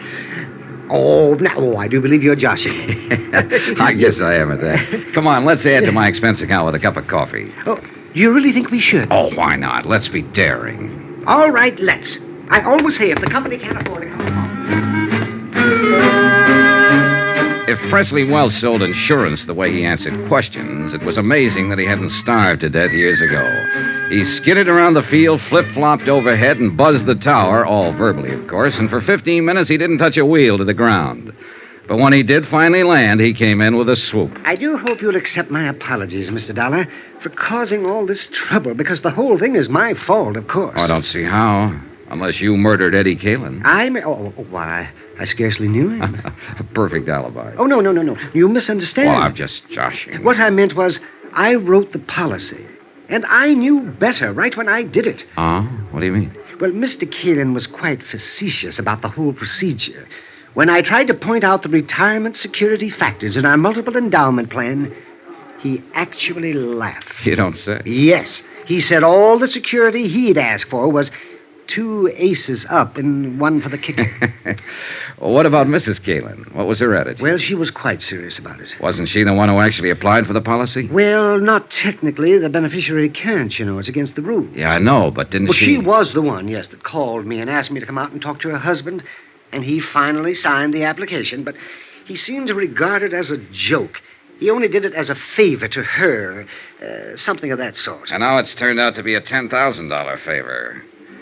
What kind of a woman is she, Mr. Welch? Well, she's quiet, well-mannered, quite charming, I thought. I must confess I felt a good deal of sympathy for her, in view of her husband's incessant flippancies. A real happy fellow, huh? Oh, positively frivolous, Mr. Dollar. And I should have been warned by his attitude. You know, insurance is a serious business. Oh, sure. But Eddie Kalin didn't laugh himself to death. Oh, my. He died in the fire when his automobile caught... laugh. Oh, I see what you mean. Say, tell me, how well did you get to know the Kalins, Mr. Welch? Oh, hardly at all. I saw Mr. Kalin twice, once at his apartment the evening I sold him the policy, and then 2 weeks later at my office when he came in to sign the paper. And Mrs. Kalin? Only once, that evening at their apartment. She phoned me earlier in the week. And you haven't seen her since her husband's death, huh? No. I phoned to express my sympathy, but she wasn't available. She hasn't filed a claim yet. No, but I knew she would, so I took it on myself to notify Hartford. I just can't help feeling guilty about this, you know. Yes, so you mentioned. Not that I really am, of course, but, well, you understand. It's Oh, sure, I understand. Well, I'll keep in touch. Watch out for comedians, Mr. Welch. Watch out for who? Oh, comedians, watch out. Expense account item 3, $6.35. Taxi fare to the Beverly Wilshire Hotel, and a second taxi to the West Los Angeles Precinct Police Station. The case wasn't being handled by any of the usual departments, Bureau of Homicide, Missing Persons, and so on. The man in charge was Detective Sergeant Jose Reynosa, unattached, working out of the Central District on special assignment. Pull up a chair, Mr. Dollar. When I talked with him in his office, Reynosa told me the reason for it. Yeah, it's a funny deal, Mr. Dollar. The facts in the case could point a lot of different ways. But the way it stands right now, they just don't add up in any direction. At least not quite. Do you mind filling me in on some of those facts, Sergeant? I'll be glad to. Last Thursday morning at 4:20 a.m., we got a call relayed through the fire department to investigate a burned automobile out on the Palos Verdes headland, up in the hills above the harbor. The car was lying in the bottom of a ravine below the road, and it was a total loss. Apparently, the gas tank had burst and flooded the whole interior. Oh, what do you mean, apparently? Well, the upholstery may have been deliberately soaked with gas. The arson squad isn't sure. I see. That's why this case doesn't quite fit in any niche, Mr. Dollar. It might be homicide, might be arson, missing person, or only an accident. We're not sure yet. Anyway, there was a body in the driver's seat, burned to a cinder, unrecognizable. But we did recover a few personal effects. A signet ring, keychain, wristwatch with the strap burned off, a wallet badly scorched. I noticed the keychain has a metal tag with the address stamped on it. Yeah, that and a part of the driver's license were the only leads. Eddie Kalin, Argus Terrace Apartments up on Sunnyway Drive above the Strip.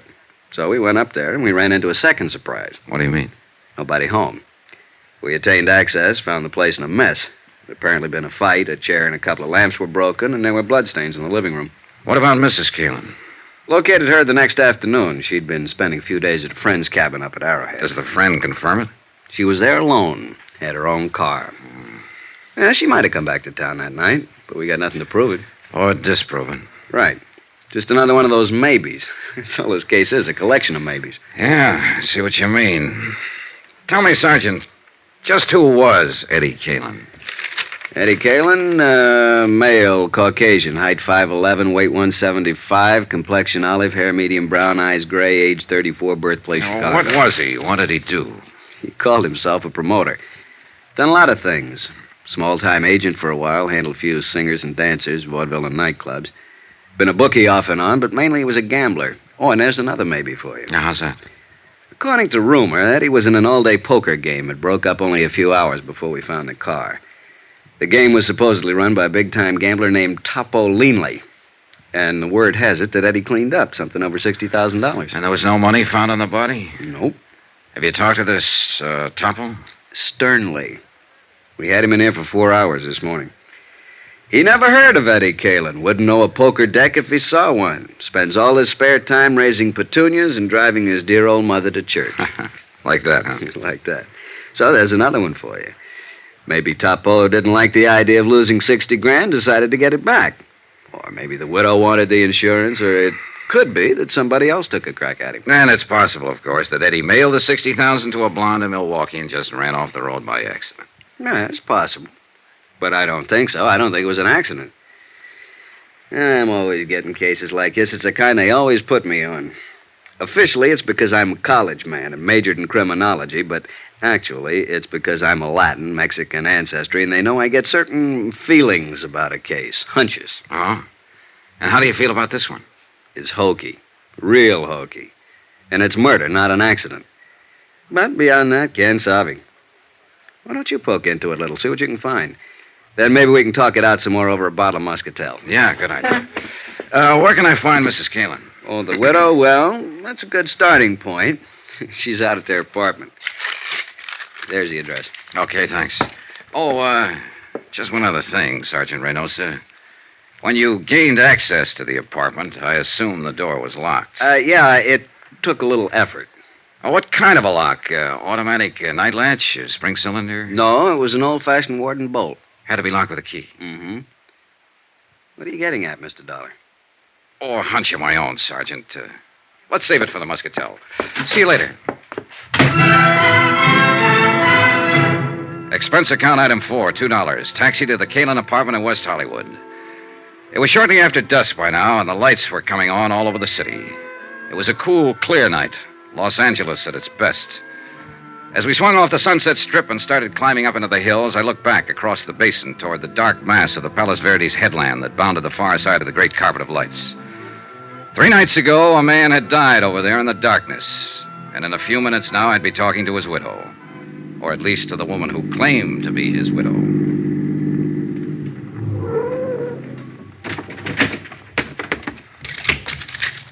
Keep the change. The Argus Terrace apartments, like most of them in that section, sprawled up the hillside above the street. 6 or 8 apartments on as many different levels, all opening onto a central patio filled with walks, steps, and banks of tropical plantings.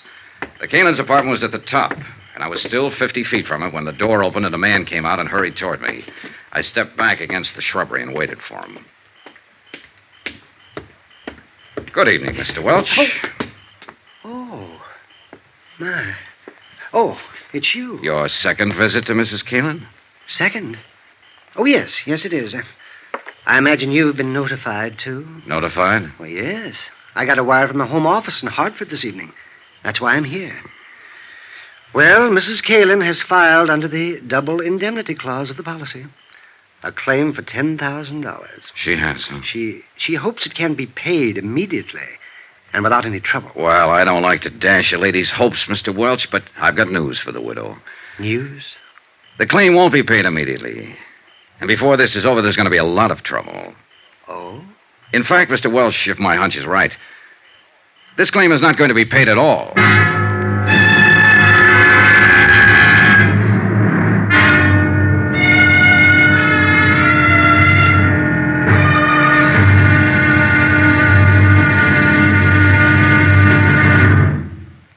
Now, here's our star to tell you about tomorrow's intriguing episode of this week's story. Tomorrow, a lovely girl lies, cries, crosses her heart, and hopes to die. And a killer fires from the dark. Join us, won't you? Yours truly, Johnny Dollar.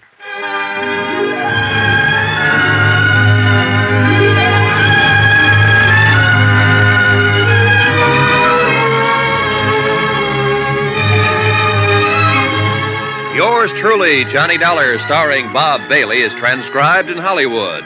Written by Les Crutchfield, it is produced and directed by Jack Johnstone. Be sure to join us tomorrow night, same time and station, for the next exciting episode of Yours truly, Johnny Dollar. Roy Rowan speaking.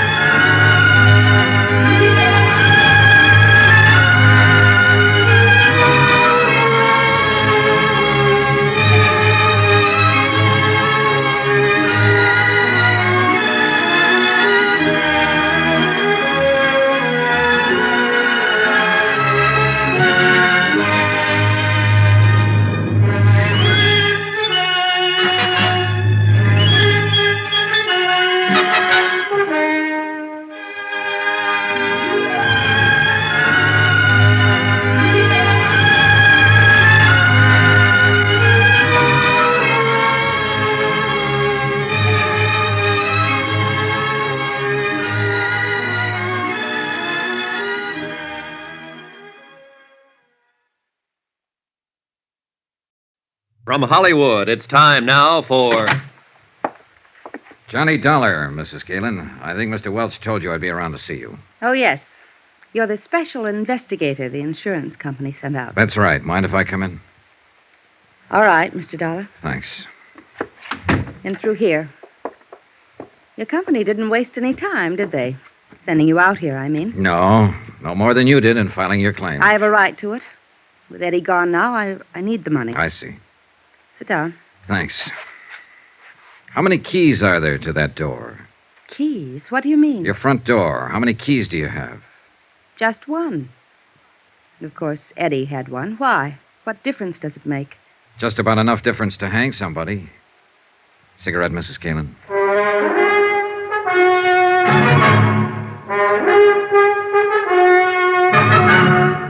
Tonight and every weekday night, Bob Bailey in the transcribed adventures of the man with the action-packed expense account, America's fabulous freelance insurance investigator. Yours truly, Johnny Dollar.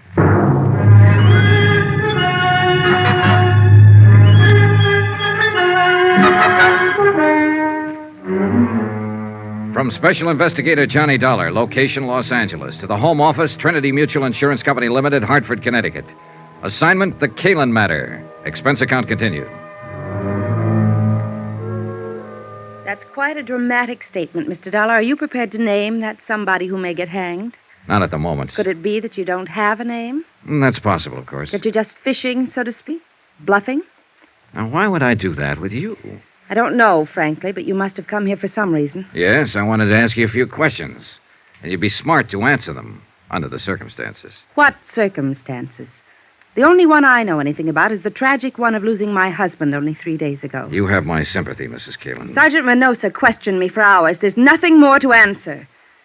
Will you go now, please? All right, if you say so. Your unwillingness to cooperate will undoubtedly prejudice your claim for the insurance. That's all you care about, isn't it? Finding some excuse for not paying off the policy. Now, wait a minute, Mrs. Kalin. I'm not crooked, and neither is the company. If a claim is legitimate, they pay it, always. I'm sick of being under suspicion, of being accused. I'm not accusing you of anything. All I'm after is some information. And if you refuse to give it... Good night, Mrs. Keelan. No, wait. Wait, Mr. Dollar. Yes? Don't go. Come back, please. I'm sorry. I've been under such a strain, on edge. Forgive me. That's all right. Forget it. I didn't mean what I said, but I've answered so many questions. And to go through all of it again, well, it seems so pointless. Yes, I understand. But I've found that people say things to me sometimes that they forget to say to the police. They're more relaxed, I guess. Don't feel they're on the spot so much. That's true. But I thought it was just me. No, you're not alone. I remembered something like that after I talked to Sergeant Renosa. He wanted to know where Eddie hung out mostly, bars and so on. I could only think of two. What are the names of the bars, Mrs. Keelan? The Eloines on Beverly Boulevard and the Brass Monkey Inn down on the Strip. What difference does it make? Eddie wasn't killed in a bar. No, but he probably met people there, talked to them. You see, it's a matter now of trying to reconstruct his life, step by step, right up to the moment he died. You'd be surprised how much bartenders see and hear. And remember. I suppose they do. All right, Mr. Dollar. I'll be glad to answer any questions you want to ask. Good. One thing, though. I wasn't expecting visitors, of course, and I wonder if I could have just 5 minutes to change and freshen up a little. Oh, well, that's unnecessary. I won't be here long. But I'd feel better, really. Do you mind? No, of course not. Go ahead. I'll be right back. Pour yourself a drink, Johnny.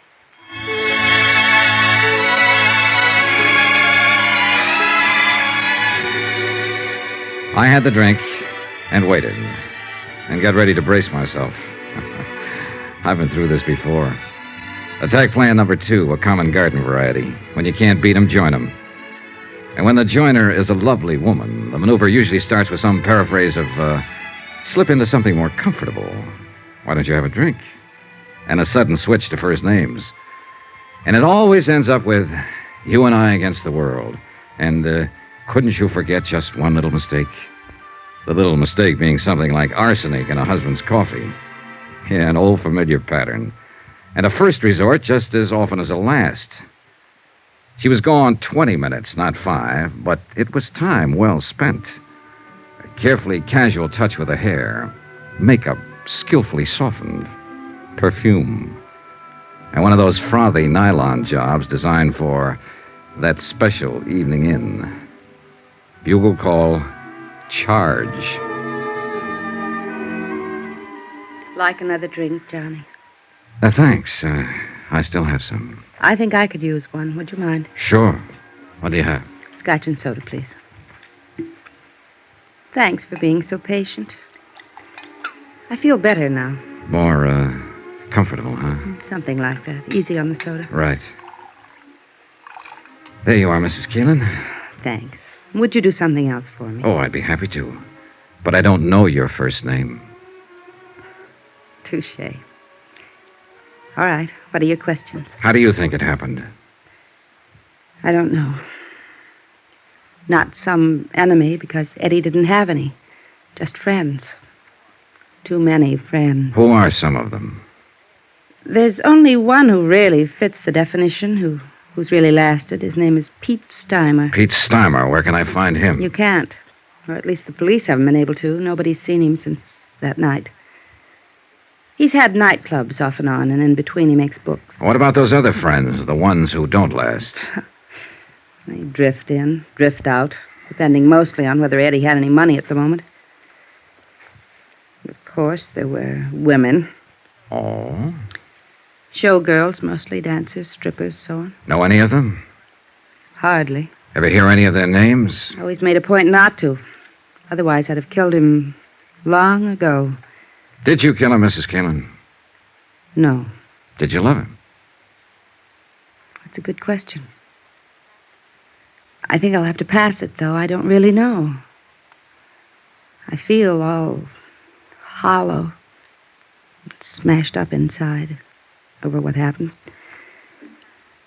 And yet there were times I'd have killed him myself if I'd had a gun. But there were other times, too, when it was so crazy sweet you wanted to die. Because you knew it'd never be like that again. Yeah, that's the way it was with Eddie. Mad, mixed up. Like watching a 10-ring circus from the front seat in a roller coaster. That's why women flocked around him.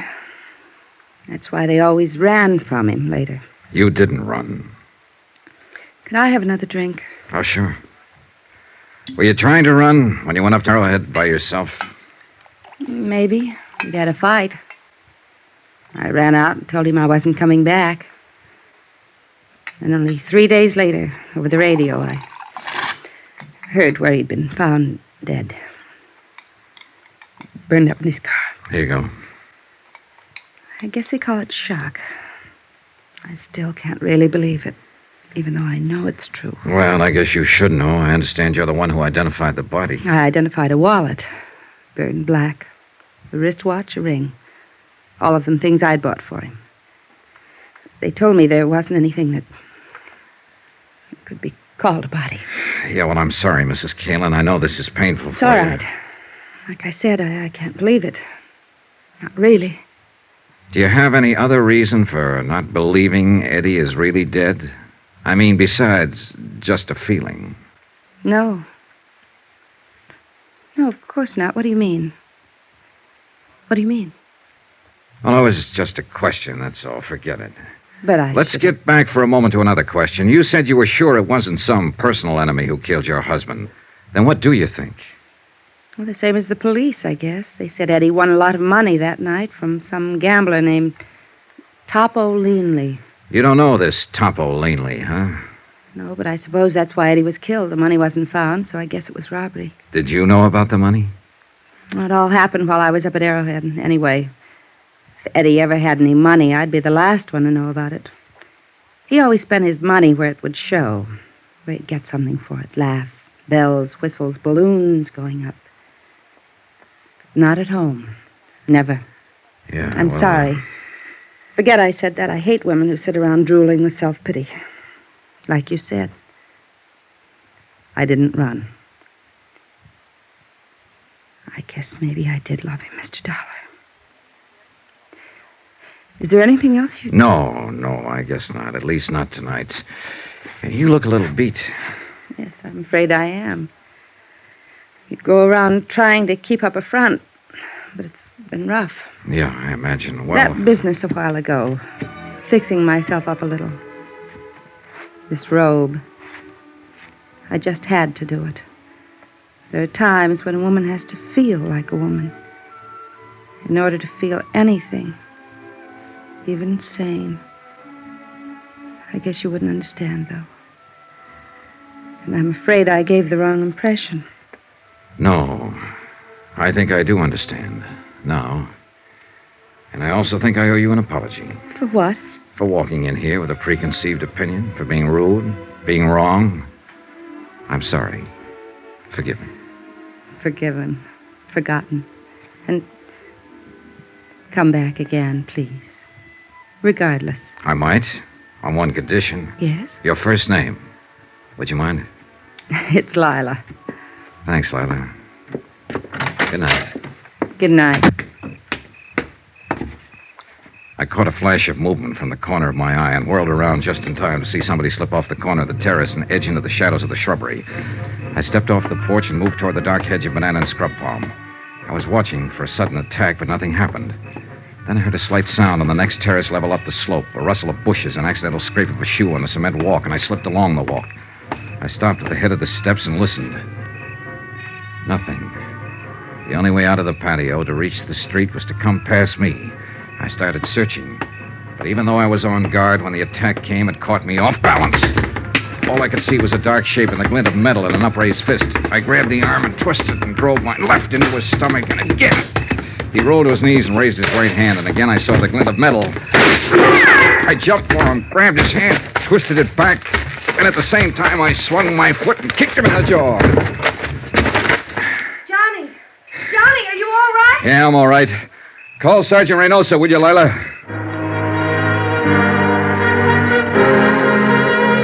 He was out cold. I turned him over on his back and struck a match to get a look at him.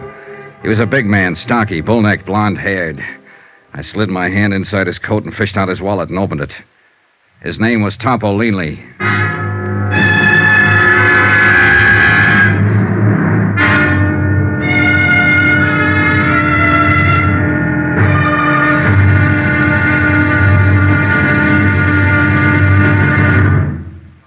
Now, here's our star to tell you about tomorrow's intriguing episode of this week's story. Tomorrow, we meet a Latin doll from Santa Monica, an erudite bartender, and a terpsichorean ecdysiast. And they're all in the cast. Join us, won't you? Yours truly, Johnny Dollar.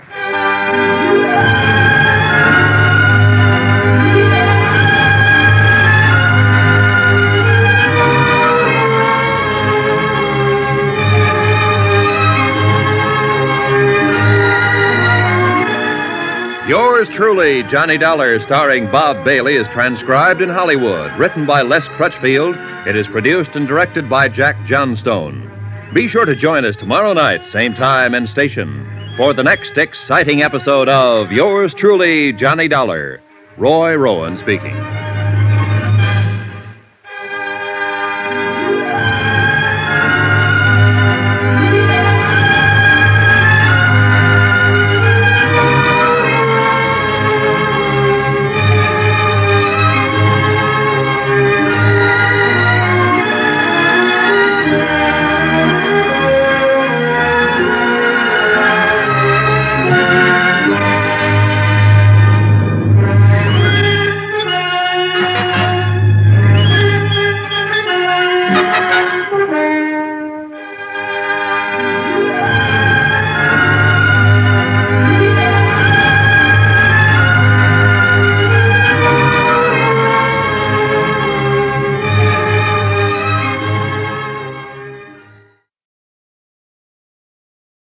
From Hollywood, it's time now for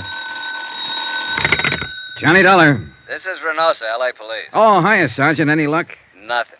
This Topo Leanley boy's been in jams before. He's a tough cookie, and we don't scare him a bit. What's his story? Says he was walking through the courtyard of the apartment house when you jumped him from the bushes. Oh. Claims he thought it was a stick-up and fired that shot at you in self-defense. What was he doing there in the first place?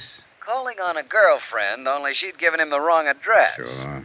Well, we can hold him overnight for carrying a concealed weapon, but that's about all, Johnny. He'll make bail in the morning. Well, fine. Let him. Things aren't adding up, and it's got him worried. He's afraid he's being double-crossed, and he's fighting mad about it. On the loose, maybe he'll be a help to us. How? Maybe he can find Eddie Kalin. What are you talking about? Eddie Kalin's downtown in the morgue on a marble slab. Sergeant, want to bet?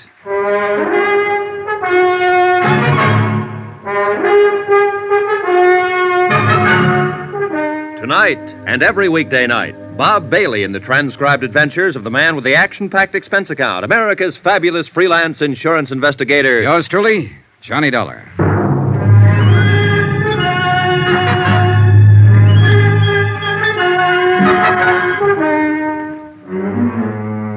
From Special Investigator Johnny Dollar, location Los Angeles, to the Home Office, Trinity Mutual Insurance Company Limited, Hartford, Connecticut. Assignment, the Kalin matter. Expense account continued. I was following a hunch, one that had started when Sergeant Reynosa said the police found the door of the Kalin apartment locked on the night of Eddie's death, locked with a key. And now the hunch was stronger. The way Leanley had acted, Topo Leanley, the gambler from whom Eddie had won $60,000 that night. Things like Lila Kalin had said about her husband, they all added up. But it was still only a hunch, not proof. And proof I had to have. And at the moment, the only chance I could see of getting it was to backtrack on Eddie Kalin. His hangouts, his contacts, his missing friend, Pete Steimer, his movements during the hours before his car was found blazing at the bottom of a canyon in Palos Verdes. In a way, what I had to do was bring him back to life. Expense account item 6, $14.10. Transportation 2 and incidentals at a dim little hole-in-the-wall bar out on Santa Monica Boulevard called the Cafe Eloines. It was an out-of-the-way clip joint dedicated to the mood Caribbean, complete with palm fronds, drinks, and coconut shells, and a lovely little hostess with a beautifully developed and well-rounded Latin accent. You would like a nice table, amigo? Oh, this one's fine. But I would like a nice talk. Sit down, honey. Let's get acquainted. Well, maybe for a few minutes. My name is Pepita. Of course. What else? I'm Johnny Dollar. That's a funny name. Oh, I'm a funny guy. Will you buy me a drink? Is that the gimmick here? Gimmick? Well, what do you order? A champagne cocktail? See. For which I pay $2. It's made with 10 cents worth of sauterne. You get a $1 kickback. Isn't that the way it's played? Are you with the Vice Squad? No, forget it. Relax. Hey, look. I'll do better than buy you a drink. What are you doing after you're through here? No dates. When I quit work here, I go straight home, amigo. And I live with my mother. Oh, well, that's a very good arrangement. Cheaper that way for both of you. But here's $10. What I want from you is some information about a customer who comes in here a lot, or used to anyway. Eddie Kalin. You know him? You are not the police, or you would not give me $10 just for talking. Sure, I know Eddie. What you want to know about him? When did you see him last? On Thursday, the day before he was killed. How did he act? What did he say? Anything out of the ordinary? He said he loved me madly, passionately, devotionally. And if I do not love him too, he will kill himself. Just like ordinary. He was lying, of course. But he always was such exciting to listen. Then he buy me champagne cocktail and borrow from me the money to pay for it. Quite a boy. Que hombre. He was, how you say, he was the most. Yeah. How long was he in here that night? Quien sabe? 1 hour, perhaps? By himself? No. With his amigo, with Pete. Pete Steimer, huh? Si. Have you seen Pete since then? No. I do not think nobody has seen him. What do you think's happened to him? Who knows? Maybe he is too sad for Eddie dying. So he is hide out someplace, all by himself. Well, it's a theory. Did Eddie seem worried that night? No. Scared? No, not scared. Nothing special on his mind, apparently. No, just like always. Just like Eddie. You know. No, I never met him. Oh? Then why you ask this question? Oh, just a routine business matter. What about women? Women? Yeah, other girlfriends of Eddie's. Next to you, of course. Oh, next to me. With Eddie, every girl was first. Well, what about the nightclub here? Any of them come in here, work here? Oh, Eddie was too smart for that. In each one place, only one girl. That way, no trouble. Eddie was smart. Yeah, he was the most. See. What about girls in other places around town? Do you know any of them? No, I do not know any, but... But you've heard rumors. Well, there is a place which is called the Brass Monkey. Ah, yeah. They have girls there which, how you say it, they take off some clothes and go jump around with the music. Strippers? Well, strippers. Well, somebody has always make jokes with me about one of those strippers. They say Eddie has had the big thing with her. They think to make me mad, but there's no difference to me. I know how Eddie is. Do you know the girl's name? The very silly name, which she has make up, is Marty Midnight. Marty Midnight. She has black hair like me, but mine is natural black. Oh, yeah, sure. I figured as much. It's very beautiful. Muchas gracias, Johnny. Well, thanks for some pleasant conversation. You are leaving now? Yeah, why? But maybe you will come back. No? I wasn't planning to. At 1 o'clock, I am through working. If you will come back... No? No. We wouldn't want to worry your poor old mother, would we? Keep her waiting up. What are you talking about? My mother is living in Havana, Cuba. Expense account item 7, $23.40. More transportation and some more of those incidentals. This time at the Brass Monkey Inn. That name had come up twice now. Eddie Kalin's widow had mentioned it first. So I figured I'd better have a look at it. The Eloines had been a fairly quiet place, dimly lighted, with a big play on that mystery of the jungle routine. But the Brass Monkey was a pony of a different tint. At the Brass Monkey, they let down their hair and really lived. The chorus line was on and at it when I arrived, and strangely enough, the girls were all dolls, pert, young, lively, 7 of them from left to right. But now one of the 7 had midnight black hair. I leaned against the service bar and waited for the bartender to come down out of the clouds and notice me. And he finally did. Oh, sorry, Buster. Just couldn't see you for looking at you. Oh, that's all right. Who'd bother with a customer at a time like this? Another art lover. Man, I'll tell you true, there is the cream of the crop. 7 shining sisters. The Pleiades, brother. The absolute up-top zenith of the entire ecclesiastic firmament. What'll you have to drink? Scotch over ice. Checo. I read a lot. That's where I get all them big words. Always try to better myself. Get ahead, man, that's the thing. Yes, so I've heard. So I read all the time, and I got a system, too, a shortcut. You know all them books you see around? You know what they're full of? Well, opinions vary.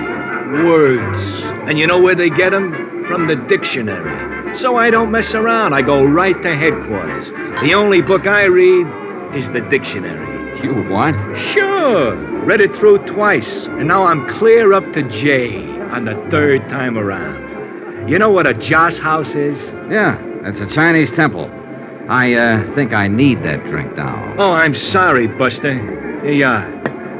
Say, you're pretty smart yourself. Oh, I'm a pedant. Pedant? That's with a P.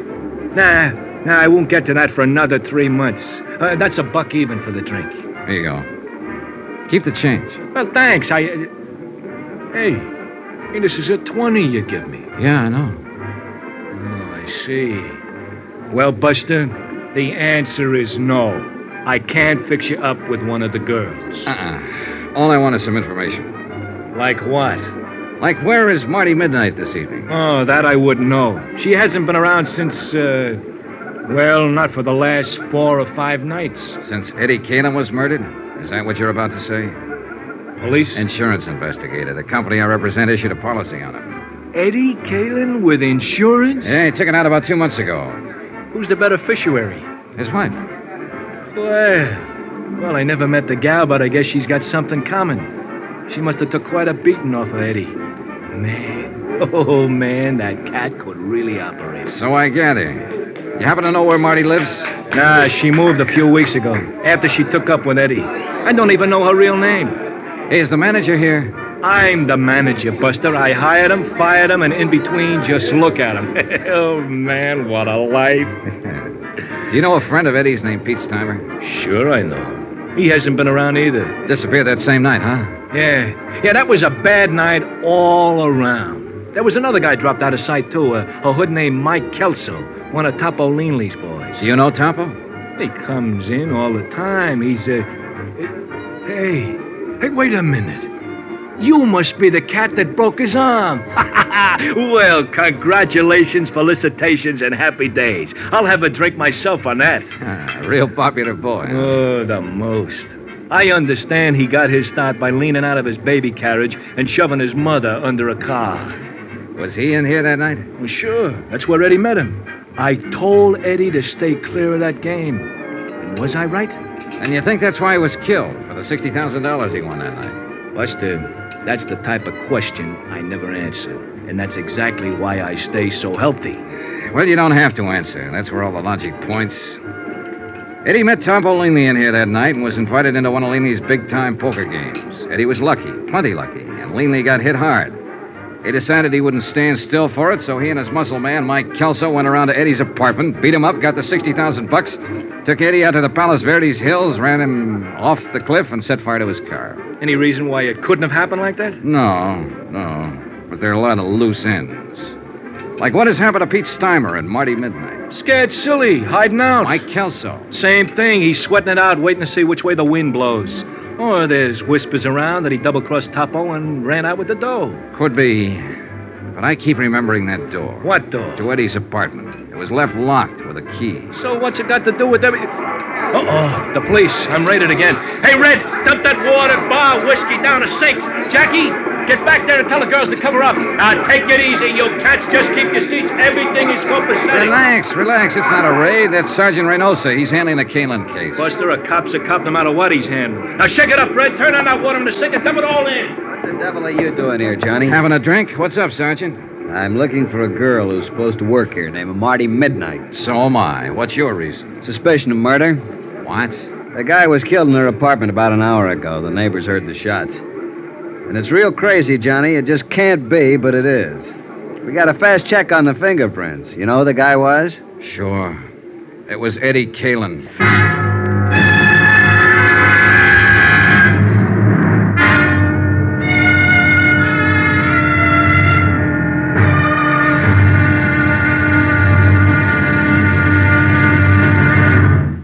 Now, here's our star to tell you about tomorrow's intriguing episode of this week's story. Tomorrow, a stakeout, a manhunt, and a tired intern breaking his heart to keep life in a broken body. Join us, won't you? Yours truly, Johnny Dollar.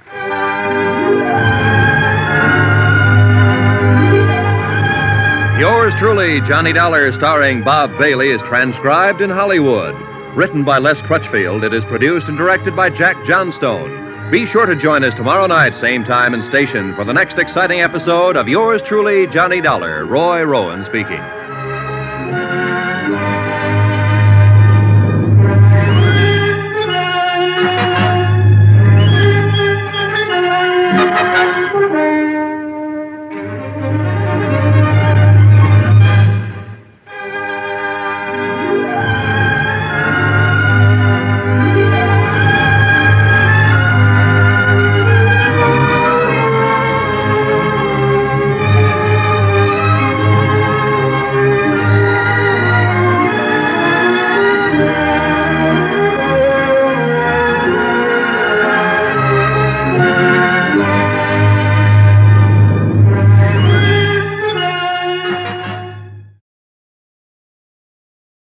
From Hollywood, it's time now for... Johnny Dollar. Johnny? Well, that's strange. Is this Mrs. Kalin? Lila? Yes, someone from the police department asked me to call Sergeant Reynosa at this number, but I didn't... Yeah, Reynosa was trying to reach you, but your phone didn't answer. Well, I was just letting it ring. I was trying to get some sleep. Then the officer came by. Where are you, Johnny? What's happened? We're at the apartment of a girl named Marty Midnight. Ever hear of her?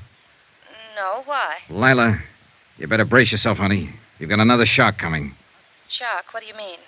Your husband didn't die in that burning auto? Eddie's alive? No, not now. He was shot to death an hour and a half ago here in Marty's apartment. Who did it? I don't know yet. Hang on to yourself, and I'll come by and see you as soon as I'm free here. Will you, Johnny, please? Promise.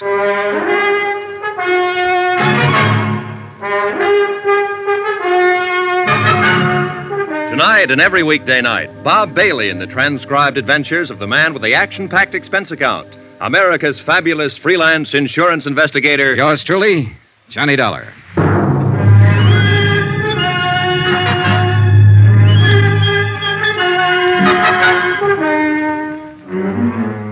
From Special Investigator Johnny Dollar, location Los Angeles, to the Home Office, Trinity Mutual Insurance Company Limited, Hartford, Connecticut. Assignment, the Kalin matter. Expense account continued. The homicide squad was finishing up its work when Sergeant Reynosa and I got back out to the apartment of Marty Midnight, star stripper of the Brass Monkey Inn. Eddie Kalin's body had been photographed, checked, measured, fingerprinted, examined, sketched, written up, and reported on. Taken out finally under a white sheet. I held the door open for the morgue attendants to get out with their silent burden and stood watching them wheel the stretcher down the walk and load it into the waiting ambulance. A light mist had started to fall, and a damp, cold blanket of fog was seeping down from the dark hillsides of Griffith Park beyond the road. There was a feeling of finality in the air, of the end of things. And for the man who died twice, it was final. Yeah, there was no doubt about it this time. Eddie Kalin was dead. I am tired, Johnny. Just plain dead dog tired. Yeah, it's getting to be a long night. Sit down and start talking. Any particular subject, Sergeant? You know what subject. You weren't surprised when you heard Eddie Kalin had been alive all this time that it wasn't his body in the wrecked car out in Palos Verdes. How come, Johnny? Why weren't you surprised? Because I was expecting it. Why else? No, you got to do more talking than that. Well, it started with a hunch. And the hunch started when you told me you found the door of Eddie Kalin's apartment locked when you went there that night he was supposed to have died. Yeah, I know. Locked with a key. You mentioned that, but... Well, that was the important part. If it had been a door with a night lock or a spring latch that snaps when you pull it shut, it wouldn't have been anything. It still doesn't, as far as I'm concerned. All right, look. There was evidence there'd been a fight in that apartment that night. We assumed that somebody had knocked Eddie unconscious or killed him there in the apartment, then taken his body out to his car, driven it out to the Palos Verdes headland, and set fire to it. That's right. Then at the time that somebody left the apartment, the heat was on. They had a body on their hands. Maybe someone had heard the fight, called the police. They had to get out fast. Yeah, sure, but... Under those circumstances, can you imagine anybody taking the time to go through Eddie's pockets to find his door key and bothering to stop and lock the door behind them? No, it's illogical. Except for one person, Eddie himself. How do you figure? With him, it would be just a matter of habit, locking the door as usual when he left home. All right, Johnny, I see your point. Then how do you call the play that night? About the way we were tagging it, up to a point. Eddie won $60,000 in that poker game with Topo Linley. He went home, either alone or with that friend of his, Pete Steimer. So Topo had no intention of taking that kind of a loss. So he sent his trigger man, Mike Kelso, to recover the money. The fight was between Eddie and Mike. Only Mike was the one who lost, not Eddie. Then you figure Eddie put Mike Kelso's body in his car and drove it out to Palos Verdes and set fire to it? Sure, with Pete Steimer's help, probably. Well, it's possible. The body was practically destroyed. All we had for identification was the wallet, watch, keychain, and so on. They could have been planted. I think they were. It was a sudden idea, spur of the moment. But Eddie was ripe for it. There he was, with $60,000 in his pocket, but a dead man on his hands. And as far as his wife was concerned, I think the chance of shaking her and not sharing the money was just an added inducement. So he and Pete arranged for the body to be identified as his, and Eddie just disappeared. And holed up here in his girlfriend's apartment. Why not? He and Pete both. Apparently the three of them were planning to jump the country, judging by that forged birth certificate you found in there on the breakfast table. Only it didn't work out that way. Well, Eddie's dead. Really dead now. Pete and Marty have disappeared again, and the $60,000 is missing. Find them, and you find the money. Johnny, it sounds like the same old story. Big money, big temptation, and a falling out among friends. That's the most likely. Of course, there is one other possibility. What's that? Topo Linley. Was he out? Yeah. How come? It's a rough combination, Johnny. Good lawyer on his side and a poor case on ours. He was sprung 2 hours before the neighbors reported the shooting here, the anonymous neighbor. Well, it could be, then. But I'm still betting it was Pete Steimer or Marty Midnight. I'm not betting anything anymore. The way things stand now, it's anybody's guess. His own gun, no prints on it. You pays your nickel and you takes your choice. Well, at least the field narrows down. Well, it seems like we got a visitor. Probably one of the uniformed boys on duty outside. Yes? The policeman outside say for me to come to you. I am Jeannette Dubois. Oh? Well, what can I do for you? I am the person who reports the shooting on the telephone. Come on in. Merci, monsieur. How come you refused to give your name when you phoned the police? You are Captain? Sergeant Reynosa. This is Johnny Dollar, Miss Dubois. Oh, he is also police? He's working with us on this. Now, why wouldn't you give your name when you reported the shooting? I am very sorry, monsieur. You see, I have not been in this country too long, and I am afraid that I will be implicated. So I do not give the name at first. But finally, I think it over, and I call my friend the consul, and he say I must come to you immediately. And he's right. So you heard the shooting, huh? Oui, monsieur. I was walking past in front. I live 3 places down from here. All of a sudden, there is bang, bang, bang, and I am scared to pieces. I can imagine. Then the door of this place is slam open very quick, and I jump in the shadow behind a bush. A girl start to come out, and then she stop in the door. What did she look like, Miss Dubois? Well, it is too dark for telling good, but I have seen her before. I know from her hair. Very long, black. Marty Midnight. Was that the one, the girl who lives here? Oui, monsieur. I did not know her name. All right, what happened then? She stand in the door for a second. She is wearing a how you say it, a white raincoat. She is holding something in her hand. This thing she wipes with the raincoat all over. Then she throws it back into the room. Was it a gun? I think so. Then she pulls the door shut and runs down the street. I am too scared to think what to do for a minute. Then I hurry home very fast, and I telephone to the police. You didn't see anybody else around the place or in the street out in front? No, Monsieur Dollar. I watch from my window until the police have come. Nobody else has come out or go in. I see. Well, Sergeant?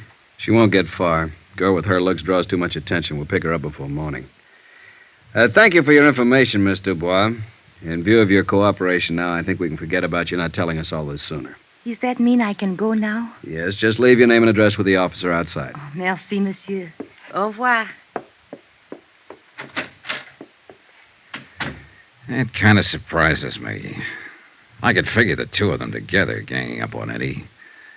But apparently it was just Marty Midnight, all on her own. Been done before, Johnny. They're not the weaker sex, no matter what the book says. I know. But the fact never fails to amaze me. It shouldn't. You must have been on some of the same kind of cases. The devil.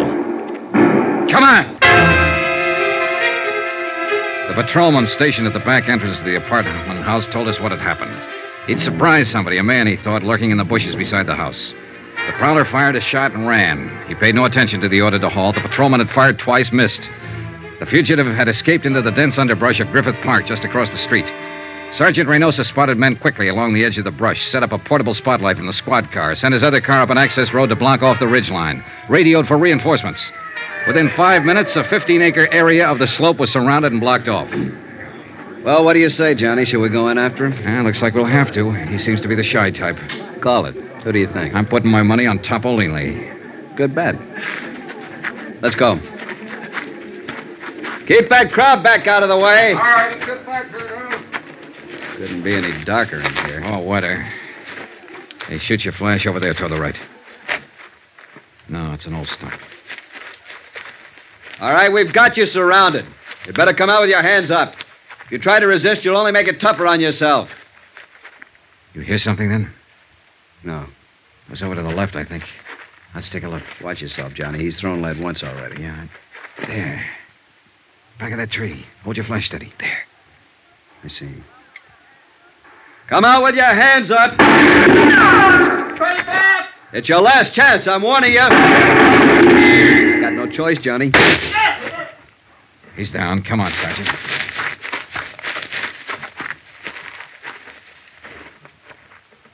Well, what do you know? It wasn't Topolini. It was Eddie Kalin's friend, Pete Steimer.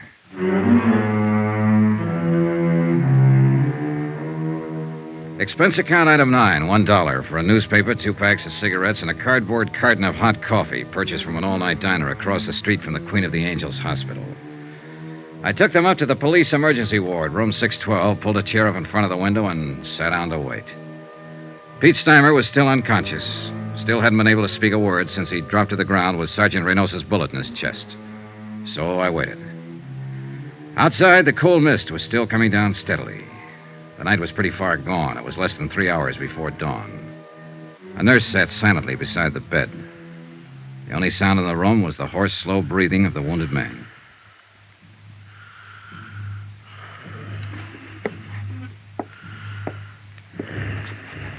After a while, the nurse left the room for something, and Pete seemed to rouse slightly at the sound of the door.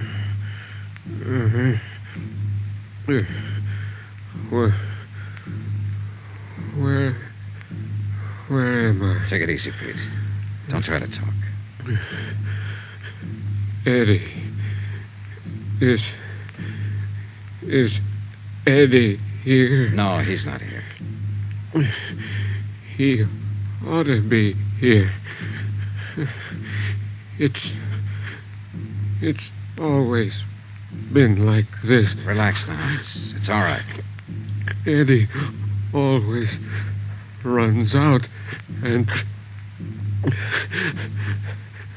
leaves somebody else to Easy now, easy.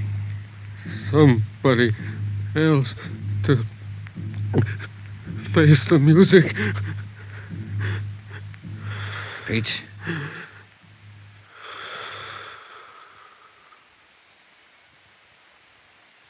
And those were his last words before he went to face the music.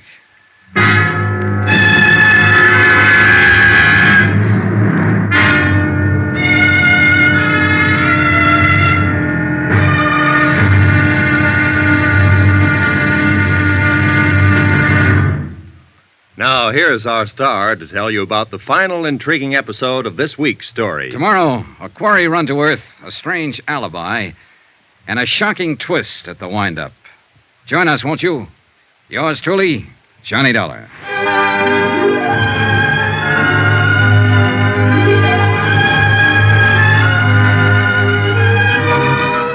Yours truly, Johnny Dollar, starring Bob Bailey, is transcribed in Hollywood. Written by Les Crutchfield, it is produced and directed by Jack Johnstone. Be sure to join us tomorrow night, same time and station, for the next exciting episode of Yours truly, Johnny Dollar. Roy Rowan speaking.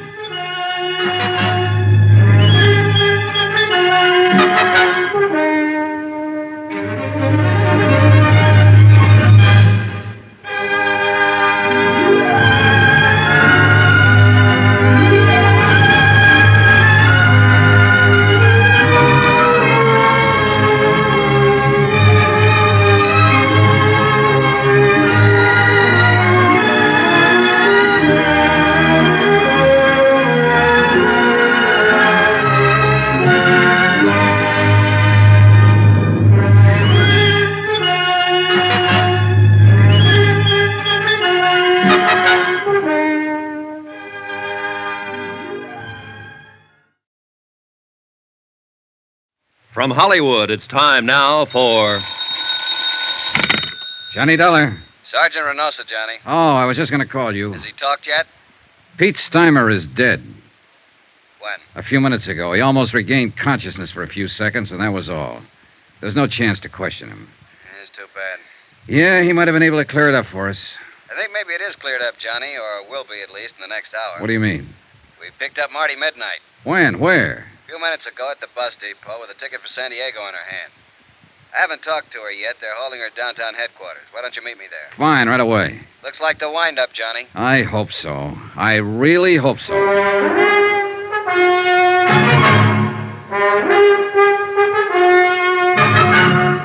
Tonight and every weekday night, Bob Bailey in the transcribed adventures of the man with the action-packed expense account, America's fabulous freelance insurance investigator. Yours truly, Johnny Dollar.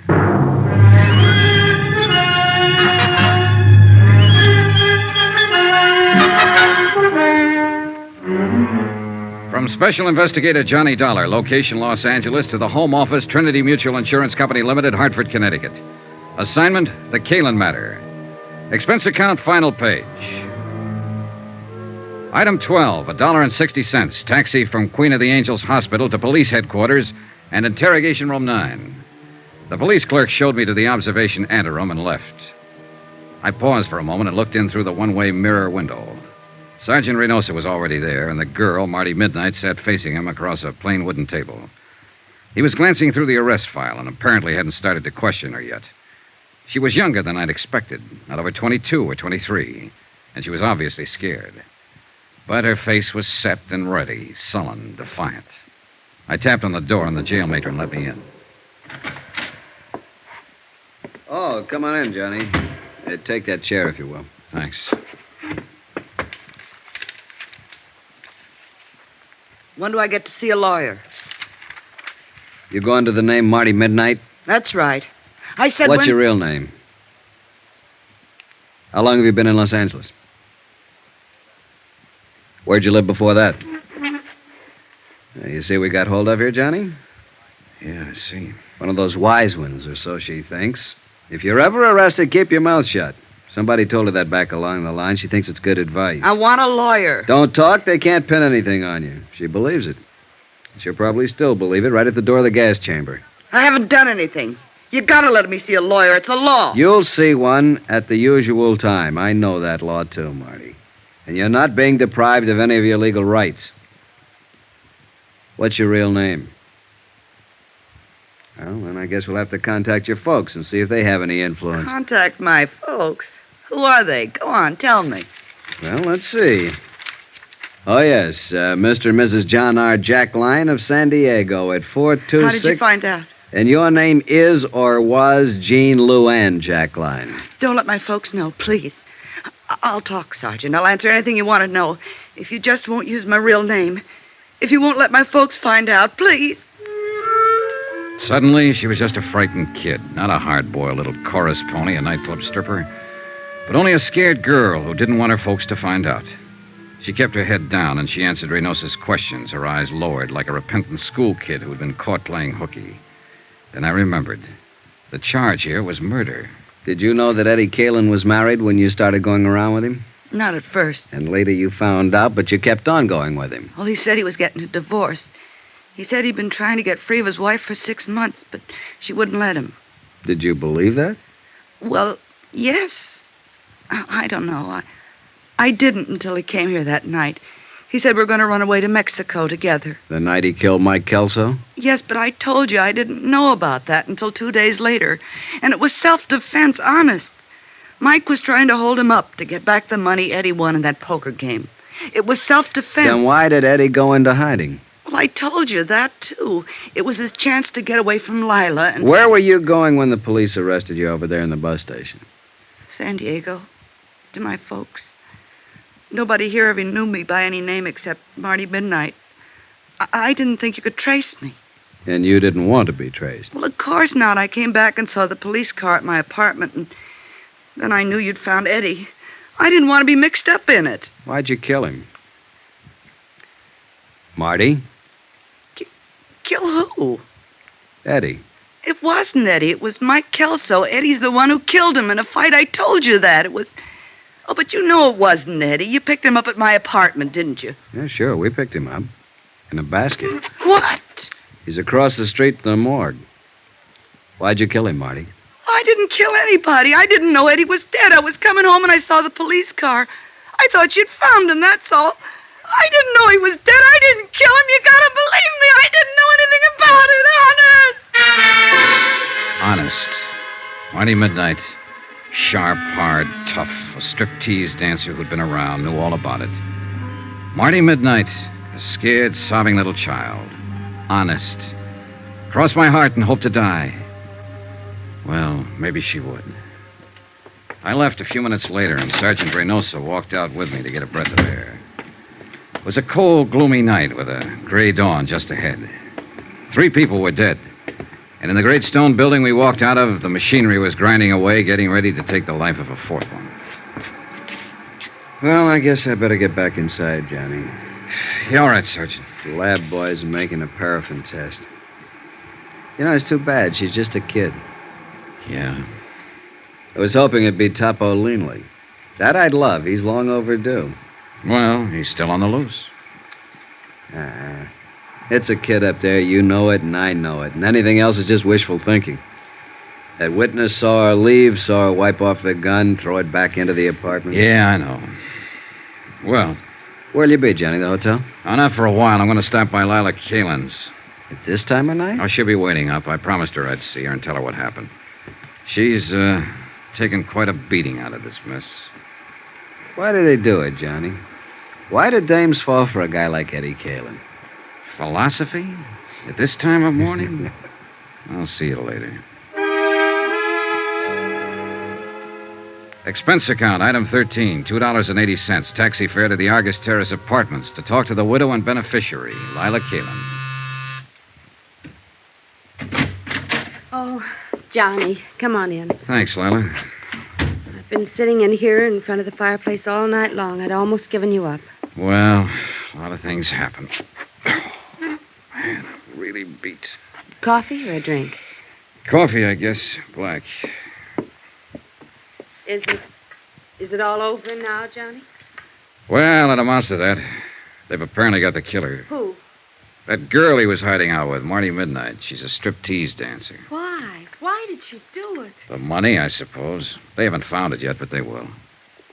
Here's your coffee. Oh, thanks. I feel sorry for her.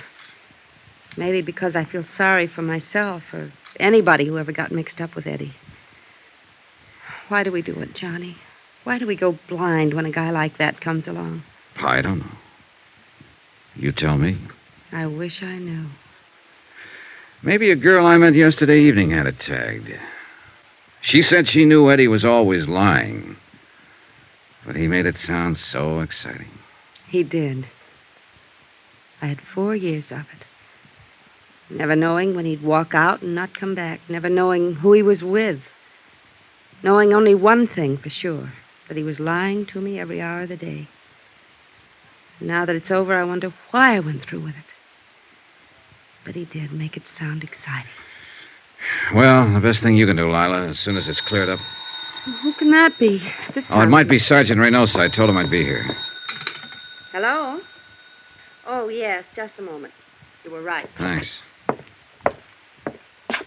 Yeah. Hold on to your hat, Johnny. It's wide open again. What do you mean? That paraffin test, negative. What? Marty Midnight hasn't fired a gun in the last 2 days. She was telling the truth, witness or no witness. So it looks like Topo Leanley's the boy. Sergeant, wait. Huh? What was Marty wearing when they picked her up at the bus depot? Why, well, the same thing she was when you saw her. Skirt and sweater. Did she have a coat on? A short jacket. What are you getting at? Hmm. Hey, Johnny, you still there? Sorry, I was thinking. And it figures. Sergeant, can you come out here right away? To Lila's place? Why? It's important. Believe me. All right, Johnny, right away. What was it, Johnny? Lila with the coal black hair. It's beautiful. Well, thank you, Johnny. Pepita has black hair, too. And Marty Midnight. Eddie only liked dark-haired girls. But Marty didn't have a white raincoat. I'll bet you do, though. What? Where is it? Here in the closet? Johnny, Uh-huh. what's this all about? A witness saw a girl leave Marty's apartment right after the shots. But it was dark, and all the witness could make out was the black hair and the white raincoat. What do you mean? The witness saw the girl wipe off a gun on the front of her coat, then throw it back into the apartment and run. There are smudges on your raincoat, Lila. It's grease off the door of the car. Supposedly, you haven't been out of this place since I talked to you yesterday evening. But it hadn't started to rain then, and the coat's damp. Why did you kill him, Lila? You're out of your mind, Johnny. It's no use, honey. Reynosa's on his way out here. They'll make a paraffin test and prove you fired a gun. They'll probably dig up the taxi driver who took you out there. They'll search the place here, find the money. Was that it? The money? Was that why you killed him? No. I didn't mean to. When I went out there. Yesterday evening while I was talking to you, I suddenly wondered if it might not have been somebody else's body in that car. I knew about Marty Midnight, of course. I knew about all of them. After you'd gone, I went out there. Waited until I saw Pete Steimer leave, finally Marty. And I forced my way in. So? And Eddie was furious. We argued and fought. Eddie drew a gun on me. He threatened me. We struggled. So that's going to be your pitch, huh? A plea of self-defense. That's it, Johnny. Self-defense. Well, good luck. You'll need it.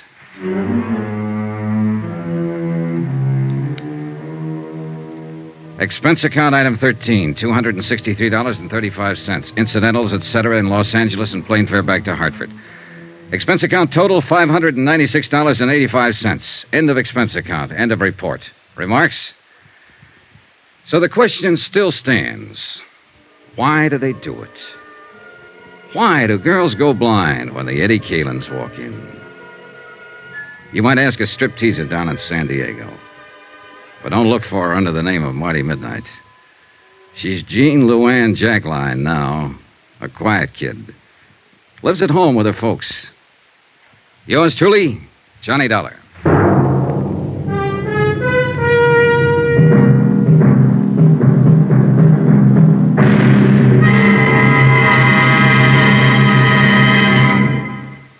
Now, here's our star to tell you about next week's intriguing story. Next week, the case of a beautiful girl who refuses to see the man she loves as he really is. A killer. Join us, won't you? Yours truly, Johnny Dollar.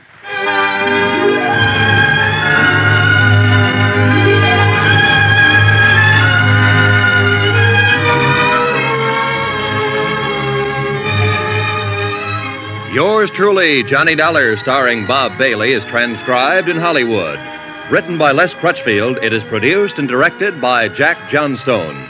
Heard in this week's cast were Virginia Gregg, Lucille Meredith, Alma Lawton, Gloria Blondell, Howard McNear, Harry Bartell, Peter Leeds, and Byron Kane.